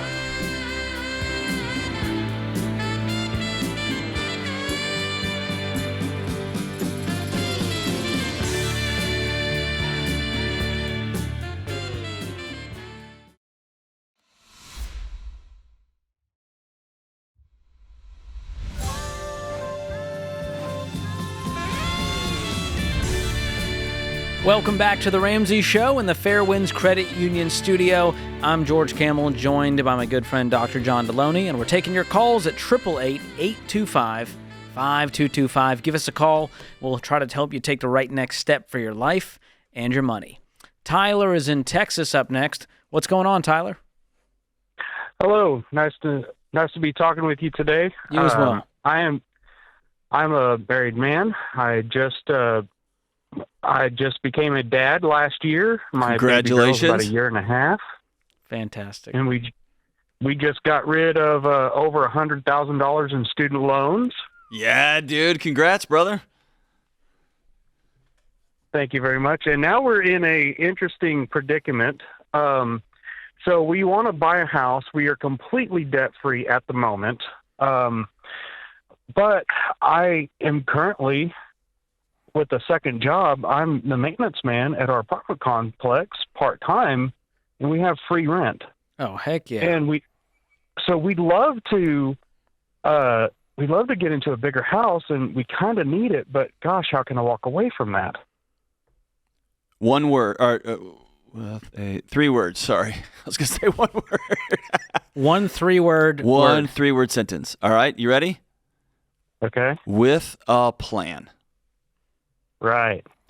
My wife and I Right. did the exact thing. I moved into a residence hall. One of the things at the university was I was over housing, so we got to live in that apartment for free. And there was me and my wife and a toddler in a very small place, and it worked for a season. And so we had a plan. Right. We had an end date, but that end date was contingent on 2 things. 1, my wife and I shook hands on it, and 2, there was a financial goal we were going to try to get to. Exactly. I think And the challenge we're- for you guys is this thing kind of feels indefinite. Right. It's indefinite, and we feel like the end date of this is going to be dependent on getting a certain amount of down payment.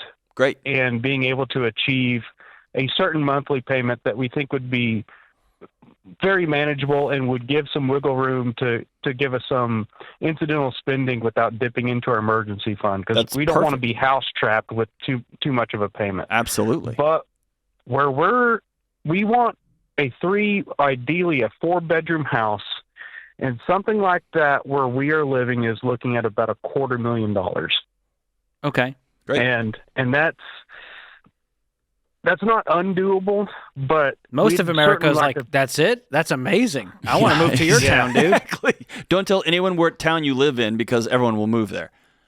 Right. Well, we want to keep our payments under $2,000 a month for sure, with Okay, everything included. so we have our magic taxes. numbers. The house is going to cost $250,000. We want to keep the payments around $2,000. So how much down do you need? I can do the math for you right now. On a 15-year, you're looking at maybe $60,000 down. Does that sound right? Yeah, sounds about right to me. How much do you have currently saved outside of your emergency fund? We've got $14,000 directly dedicated for down payment at the moment, and we can probably do $3,500 momentum towards that a month. I've So also that's got 1 year from now, you have your number. Ta-da. 42 plus the 14 with high yield savings account, you'll get right around 60. So a year. And you sit down with your wife and you say, we have 1 year of, and if y'all want to cut spending, she wants to make some money on the side, whatever, it just accelerates this. Right. We get $60,000. We have 14, so we have $46,000 left to go. It's going to take us about a year. And then we're out of here. Well, cool deal. So within the Dave Ramsey framework, it is within the realm of blessing to walk away from free living in favor of something like this, then. Dave pays an insane amount of money to keep up his various houses. Yes. Free rent would never stop Dave from buying real estate. I'll tell you that much. He would just use it to accelerate buying more real estate. Because here's the other thing to think about. That real estate is going to cost you more 5 years from now. And so at some point, the free rent party is going to end. At some point, you're not going to want to live in an apartment, or you're going to have a big enough family where it doesn't make sense. And so I would start planning for that day, and it starts today, my friend. That's awesome, dude. Well, I appreciate that. Well, thank you for that advice. That's really helpful. Hey, and congrats for your new kid. Congrats on you being a dad and a husband who is putting in 2 jobs to put his family in a position where they're going to... That's all. This is awesome. We don't get to talk to a lot of great dads and great husbands. You're one of those guys, and so it's an honor to talk to you, brother. And the fact that you've created $3,500 in margin just to throw at this savings, awesome. It just blows my mind. It's fantastic. Very inspired, man. Thanks for the call. Elizabeth is up next in Cedar Rapids, Iowa. What's going on, Elizabeth? Hi. My question is if I can afford to put my kids into a Catholic school. Ooh, what's that cost? So it is about $6,000 to $7,000 a year, is my understanding. Per child? Per child. How many kids? So I have 2 kids, and they won't need, the first one wouldn't start for another year and a half. Okay. Do you have $14,000 of net income to throw at this without derailing any other financial goals? Well, with already daycare costs, I feel like my thought is that would just channel into what the cost of Catholic school is, so that I feel like we're making things work right now with daycare costs. So when you say making things work, are things tight? Or do you guys have debt you're trying to pay off? Do you have savings? We just our mortgage to pay, and I'd say we're probably like pretty close to breaking even each month as far as expenses going out with mortgage and daycare, and then just household things. Are you investing right now? Etc. Yes. Okay, so you're investing 15%. You have an emergency fund. You have no debt. You're doing the baby steps to a T, but all the money is allocated to those places. And right now you don't have extra money to throw at, let's say, the mortgage or toward kids' college funds. Pretty much. So what's the plan with that stuff? If this is the foreseeable future for the next, 10 years?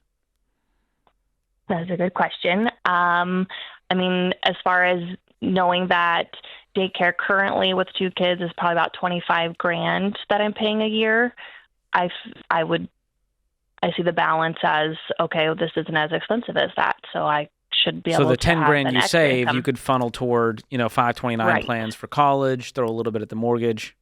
Okay. Correct. It sounds reasonable. What's your household income? About $160 a year, and my husband is commissioned, so that his is a little bit more fluctuating. It's variable. Okay.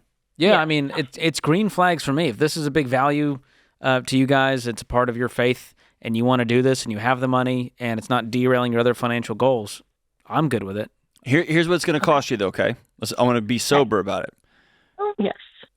Given the financial picture you just gave George and I, me and George, it's going to cost you. Y'all are going to be a Camry family. Okay. And you're not going to go buy the big Suburban. And when you get into the middle school and high school, and your kids are doing sports and athletics, and everyone's rolling up in new Escalades and stuff like that because it's a private school and going on vacations for fall break. That's right. Y'all are gonna. This is enough of a value for y'all that it's going to be worth. We're going to be a used Camry family. because this is that big of a deal to us. And that's okay. That's amazing. I love that choice, but I want you to make those choices with sobriety, not always being like, man, I wish I had a different car. We need a bigger house. Nope. This was our value, and this is what we chose.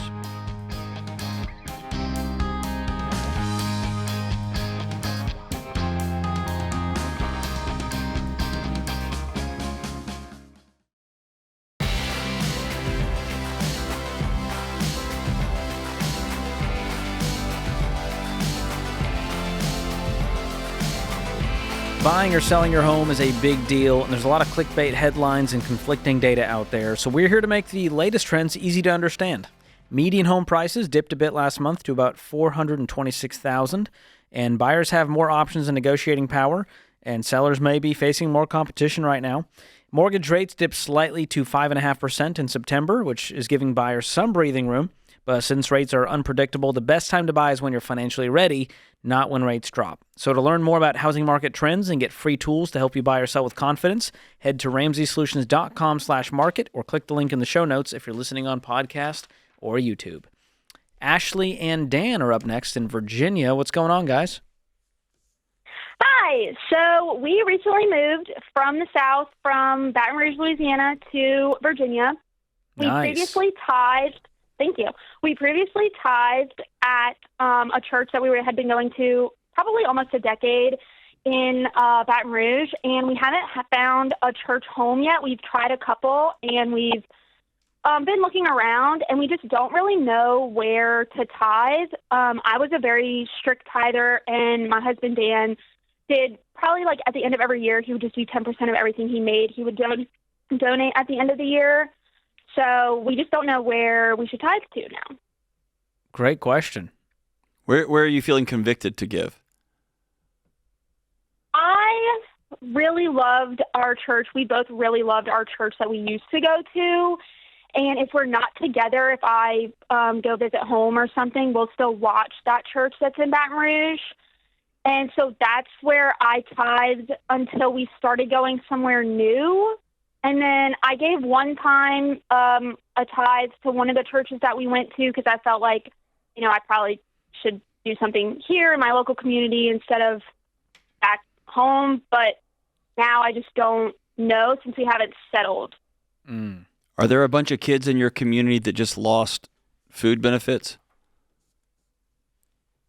I don't believe so. I think Virginia is still doing all the food benefits like statewide.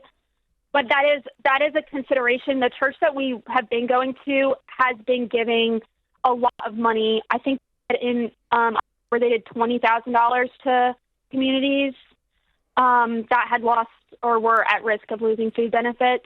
Well, let me free you. There's no wrong way to give as long as you're doing it with a joyful spirit. And so you're not going to screw this up. If you're asking the options, you could give to your old church for now. You could give to every new church you jump into on Sunday.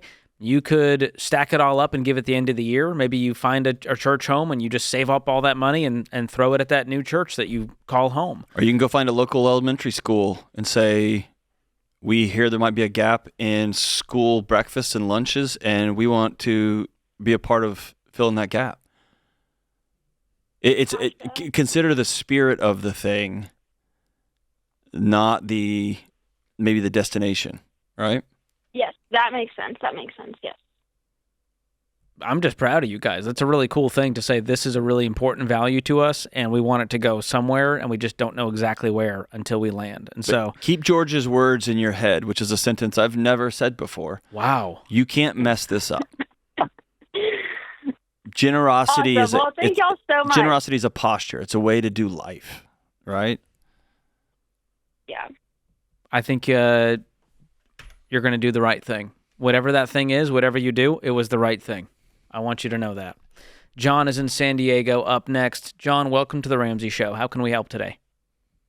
Hey, yeah, thanks for jumping on with me. I just have a quick question for you guys to see where to put some money and kind of pick your brain a little bit. I'm 30 years old. I live in San Diego, California. I've got no debt at all. My company pays for my car. I just have to pay the gas on it, as well as very minimal monthly expenses. I make about $300,000 a year and have about $200,000 in savings. And I'm just curious to know if there's anything I can do to put this money anywhere to help save on taxes. I don't own any houses or anything like that. And also, I just feel like in San Diego, it's kind of impossible to buy a house with what I've got going as well. It's impossible to buy a house with what you've got going. What does that mean? Just like the income that I have and the savings that I have, and just the prices in San Diego have absolutely soared, and my job. Okay, what? So you're a single guy? Yes. Okay, so what does a small home in your area cost that you would want to buy? Give us a number. Probably about 1.4. Okay, so how much would you need as a down payment to make that a manageable mortgage payment in your world? Probably about $7,000, I think, would be what it would be right now with 20% down, which seems like a lot. Okay, so 20% is the goal? That's the number that would get you into a home? Correct. I mean, I'm just trying to avoid that PMI, but is that even smart to have to do as well? Or should I just look at other avenues like buying out of state to continue renting here? Or, I don't know. I feel lost. Well, you don't need a house right now. You're a single guy. If you want a house, that's fine. I don't know that you need a $1.4 million starter home. Now, I know prices are insane out there. That's probably a starter home in San Diego. But you're telling me that it's impossible for a guy with no debt, with $200,000 saved, making $300,000 a year, that he'll never be able to afford a home in San Diego. That's what it's seeming like. And you said you have very little expenses. I mean, how much can you save per year at this point if you're living frugally and throwing most of your net income at that savings goal? Probably 80 to 100. Out of 300? So you're saying 300 gross, you net, what, 180 or so? Around there, depending. It's variable. A lot of it's commissions, so it's between 250 and 300. $15,000 a You month? could somehow figure out with no expenses and no debt how to scrape by on $80,000 by yourself? Correct. I bet you could scrape by for less than that. Ballpark, though, you could throw $100,000 a year into the savings, right? Mm-hmm. So 4 years from now, you have $600,000 saved. Mm-hmm. I think that can get you a house. So just hold off a little longer. I would. Yeah, it's not like it's not a anything I now can or do never in thing. that meantime. Correct. Is there anything I can do in that meantime between now and the next 4 years to help me save on taxes? Well, that's a different question. Buying a house for saving on taxes. If you're a W-2 employee, there's not a whole lot you can do. Now, you can max out a traditional 401k. That'll help a little bit. But there's not like some magic trick. If you're W-2, John and I pay a whole bunch of taxes. And I'll tell you this, you are in the, I'll make up a term, you're in the squash bracket, where if you made significantly less, there's programs to help you with taxes or to pay none. And if you made significantly more, you're in this big, wild, it's a whole nother universe of buying a property over here and moving it over here and triple stamp and a double stamp. You are in the squash where you are making a significant amount of money and you're getting crushed on taxes. And you live in one of the highest tax states in the country, and you live in a really very high cost of living area. High cost of living, expensive place to live. So you have three like really gnarly compounding variables on you. But this is a conversation, folks who make, and nobody has any sympathy, right? Nobody. But people who are making $300,000 to $1.5 million are getting hammered on taxes because they're just below the big games that guys with tons of money play with tax money, and they're just above any sort of relief program whatsoever. Sure. So this is where you are. And as one of my buddies once, one time I called him and said, hey, I've never had this happen in my life. I had a book go number one. I called him and said, I just need to tell one person, he's a banker, how much I spent in taxes last year. And he said, good God, that's a lot. And then he goes, wait a minute, that means you make a bunch of money. I'm never paying for drinks or nachos again. And we all started laughing. And so there is, yes, you're paying a bunch of taxes.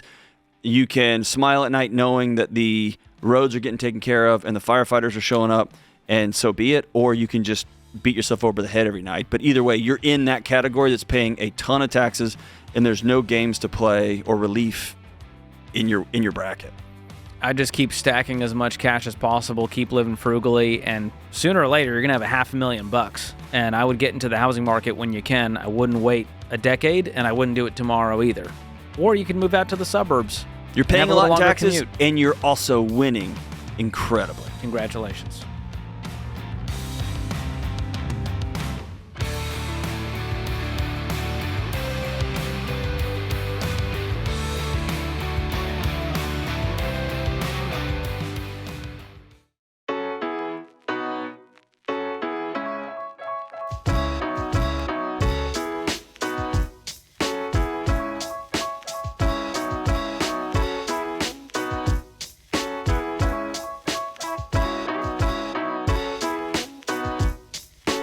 Jenna is in Florida up next. Jenna, welcome to the show. What's going on? Yes, hi. Thank you so much for taking my call today. I was wanted to kind of seek some professional help. I wanted to see if there's ever a point where there's just too much debt. We don't worry about the debt. We just say, hey, pay minimum till, forever, and just try to save up as much money as you can so you can actually try to enjoy retirement and life later on. You sound tired, Jenna. Are you tired? Tired, nervous about what you guys are going to say. I mean, you know what we're going to say. You called the Ramsey show. But you're saying, hey, our debt is so insurmountable, should we just ignore it and have a wonderful retirement? I don't know how that thing leads to the other thing. Right, yeah. Like, it doesn't go away. I don't know. So either collectors come after you, sue you, or you file bankruptcy, it implodes your financial life for 7 years. There's no can we just pretend it didn't happen? Well, no, I mean, we would pay, just continue paying the minimums, but then try to also put money in savings. How bad is it? How bad is it? Give us some numbers. Okay, so we have a car, $26,000 left on my husband's car. I have $47,000 in my student loans. And then we have $475,000 in my husband's student loans, and then $525,000 for the house. So we've been trying to run numbers. Our budget, we have margin $3,000 left over. So it's just. Is your husband a physician? Yes. Okay. So what's your household income? So our income is $16,000 a month. Is that your take-home pay? That's what ends up in the bank? That's what ends up in the bank every month is the $16,000. Are you guys investing a single penny right now? I believe I'm putting 6% in retirement, and I think he's probably putting 10%. Okay, so you're about to get 16% of your household income back if you pause investing. Okay. Did you get a refund last year on your taxes, or did you owe? Yeah, we owed. Okay. So that's 16% right there of your, what's the household income you said? $16,000 a month. No, what's your gross household income for the year? What did your tax return say you made? My husband makes $250, and then I make $70, so $340. Okay, so if we do $340 times 16, you just got $55,000 back in your life. Mm-hmm. On top of the $3,000 a month. On top of. That's $90,000 now that you can use to tackle debt. I've got more. Right. He has to be an adult and sell this car because he can't afford it.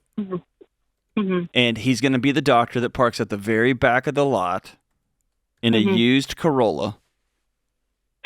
Yeah. I'm serious. And you know how I know this is possible? Because I was a guy with a PhD that drove a used Corolla and parked in the back of the lot. I was the guy with the second PhD that drove a 94 F-150 that I bought for $3,000 out of some guy's field in West Texas. Mm-hmm. Right? Right. And you know what I drive now? Whatever I want. Right. And then the other piece, you said $16,000 is what you guys take home. What are your actual monthly expenses you need just to keep the lights on and cover the minimum debt payments? Yeah, so that's kind of, our mortgage is $3,500 a month. After all of our bills, private school, everything. There we go. Ding, ding, ding. We just found a moneymaker. $13,000 a month. How much are you throwing at private school a month? $1,200. Okay.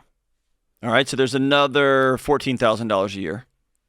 on top of the 90. Now we're over $100,000 a year we can throw at the debt. Okay. Are you seeing what we're doing here? Yes. And we're not even trying. We're just soft tossing right now. If we actually looked at your budget and said, here's your actual income, $16,000. Well, really, it's going to be more once you guys pause investing. You're going to bring a few thousand back. So let's call it $20,000. And now let's learn to live on $7,000. Well, now there's $13,000 a month we can throw at the debt. Right. You get that? That's $156,000 a year. And if he sells the car, you're down to, let's see, 47 plus the 475. That's 522. And we're going to be debt free in less than 4 years. And listen. Right. Because we even like floated the idea of like selling our home, but we love our home. And no, you don't even have to do that. Because listen, I've studied. I've worked through the mental health of physicians. Yeah. And it's not good. And I'm convinced that this is one of the core issues, is physicians and their spouses, it's hell. 7 years, plus rotations, plus sleep, no sleep, right? Plus matching, plus residency, all that stuff. And you finally get out, and then you get that first check, and you're like, finally, I can ... Right. And then you add a whole bunch of crazy stressors, because we're doctors. We're supposed to be rich. And you're broke. Right. I've got people in my life who I love and care about who are working physicians who are still paying on their student loans, and now they have kids in college. Madness. Yeah. Right. And literally it's you guys taking, and by the way, if he works extra shifts or picks up ER shifts, which I have buddies that do, he can cut this in half. And you're talking about 24 months. 30 months, and you're free. And then you know what y'all are for real? Wealthy. Then you can live that doctor lifestyle. Yeah. Y'all make $300,000 and you're broke. I know. It's embarrassing. So are you willing to do what we said? I don't think that's embarrassing. I think what's embarrassing is y'all are too smart to be this broke. Y'all are making daily choices to be miserable. You know what I mean? To be stressed out. Right. How old are your kids? She's 3.5. She's 3.5. She won't even know what day it is. You could pull her out and put her in a Tuesday, Thursday, in a Mother's Day out program, 5 days a week at a church.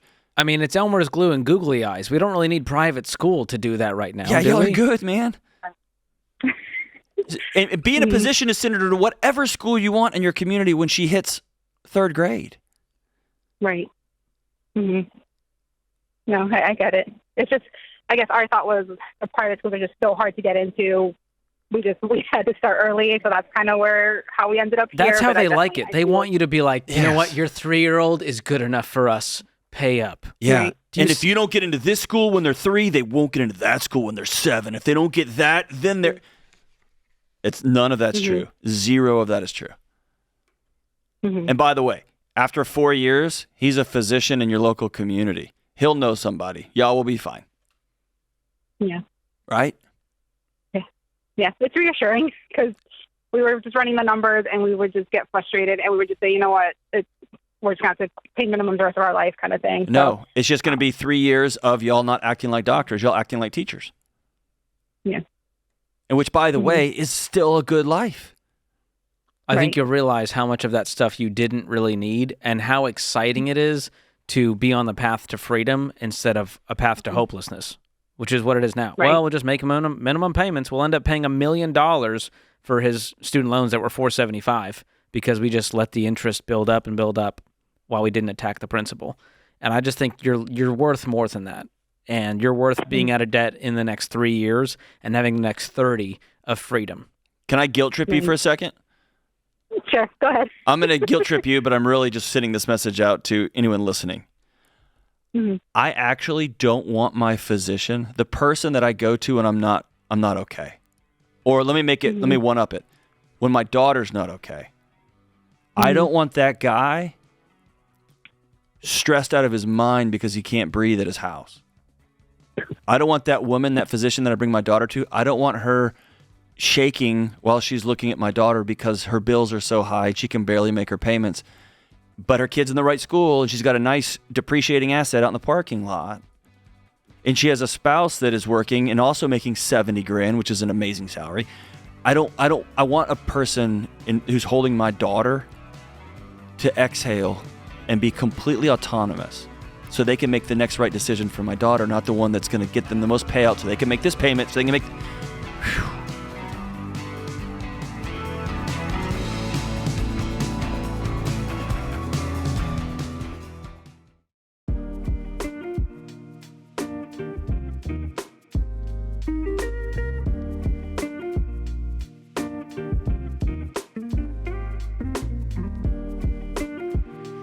Our scripture of the day, Proverbs 13, verse 3. Those who guard their lips preserve their lives, but those who speak rashly will come to ruin. Les Paul said, don't say you can't until you prove you can't. Attaboy, James. Les Paul of the great Gibson guitar. If you didn't know, legacy. Delony is a big Les Paul Gibson guitar fan. James is a Fender guy, which... To each his own. Kind of all you need to know. Oh, you are too. I like both. I think they both have their, All right. I like Gibson for acoustic. I like Fender for electric. Switzerland. You like cold brews too. That's a whole other thing. All right. Ryan is in Oregon up next. What's going on, Ryan? Welcome to the Ramsey Show. Thanks for having me. I have a question for you, please. I'm a permanently disabled veteran, so I'm on a fixed income from the VA for the rest of my life. And with a wife and 3 kids and the economy, it's been a challenge trying to save for retirement and trying to pay off my home.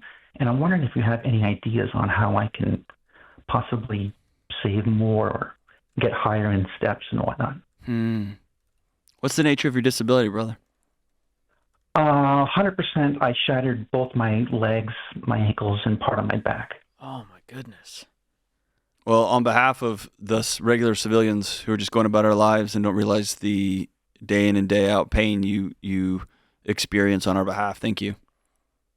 You're welcome. That didn't put money in your account, and that doesn't make your pain go away, but I want to just tell you thank you. Yeah. Appreciate you. Thanks. Wow. Thanks. So what is your fixed income? So I get $4,200 a month. I have a wife and 3 kids. My wife has to stay home with me because I unfortunately need a lot of help.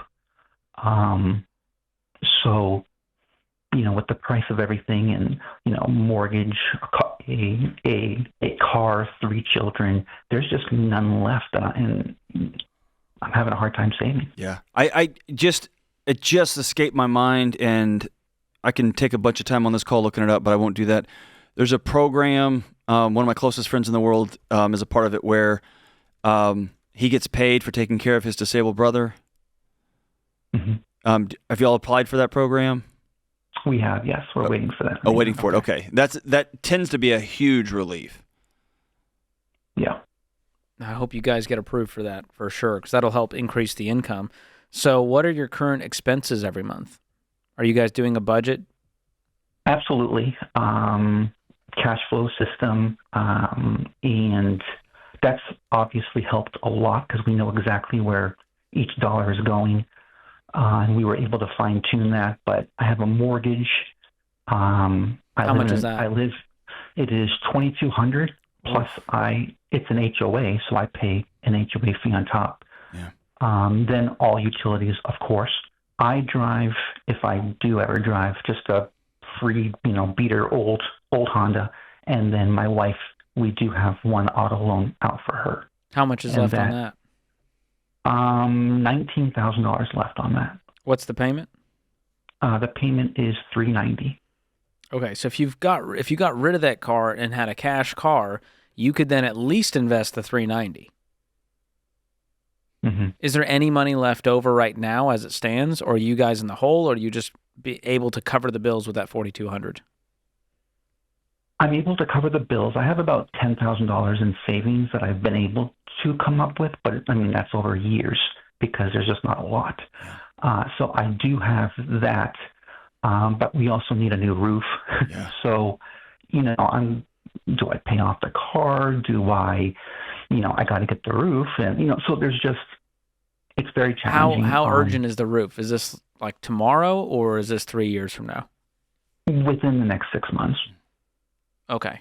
I would continue stacking cash and get through the storm with the roof, and then we'll take a look at the car and see if it's worth selling that, downsizing into a cash car, or saving up. I think that payment will at least free you guys to invest something.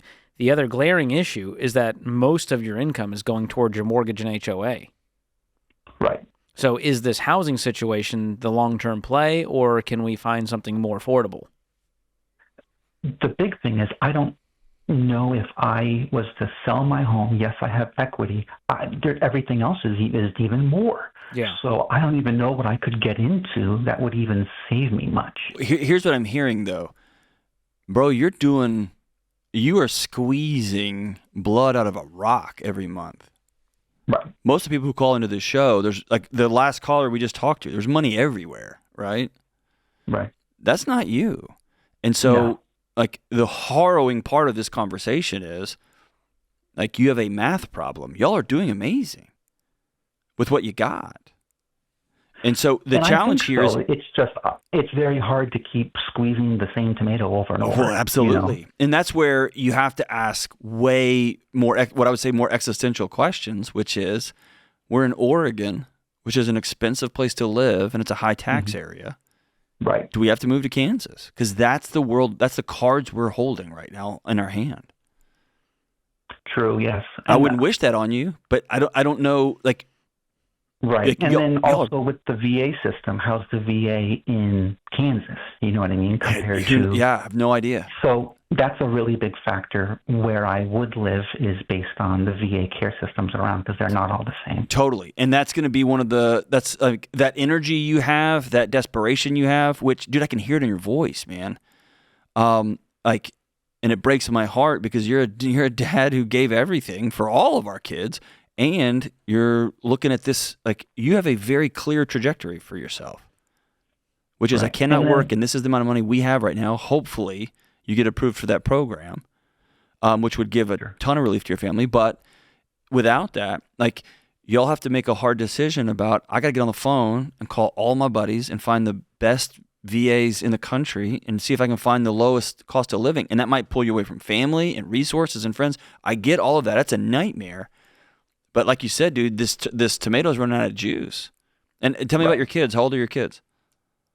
15, 10, and 7. Okay, so, I mean, you know this as well as I do. I have a 15-year-old and 9-year-old. You're one fun afternoon away from a broken arm, right? Oh, sure. Or whatever, like running into a tree, just having a good time. And so, and then bam, there goes. Like, so I get that. I can hear it in you, in your voice. You're on a razor's edge.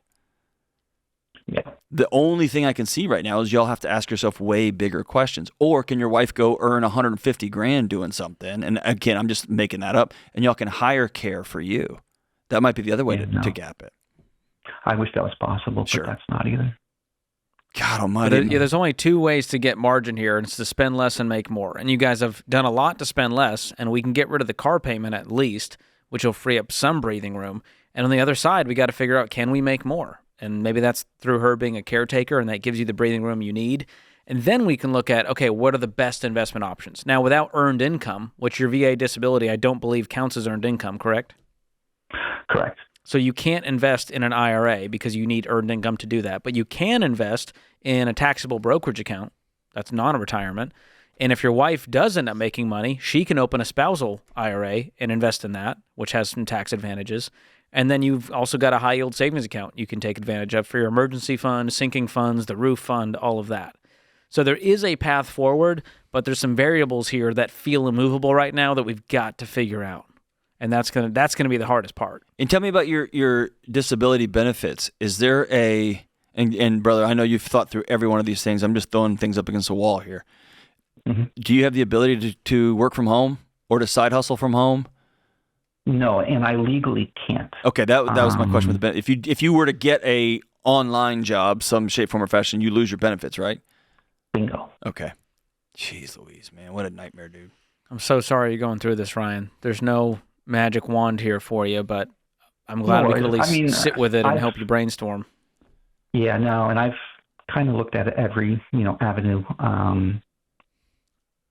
I just wanted to ask, just to me, because I listen to you guys all the time. No, and I man, figured I if appreciate someone that. might have an idea, then it's going to be you. I would kind of give it a crushing timeline for you guys to try to navigate all this, try to increase the income, try to solve it. And if you can't, it's going to mean bigger life change, like we talked about, with lower cost of living. Where could we go to lower our expenses? If this $4,200 a month, this is it. This is all we have. Then we got to get our expenses lower, and that might mean moving across the country. I hate that you're in this situation, brother. Yeah. I hate it. It's Thank a you for disservice to calling you me. all. All right, until next time, remember there's ultimately only one way to financial peace, and that's to walk daily with the Prince of Peace, Christ Jesus.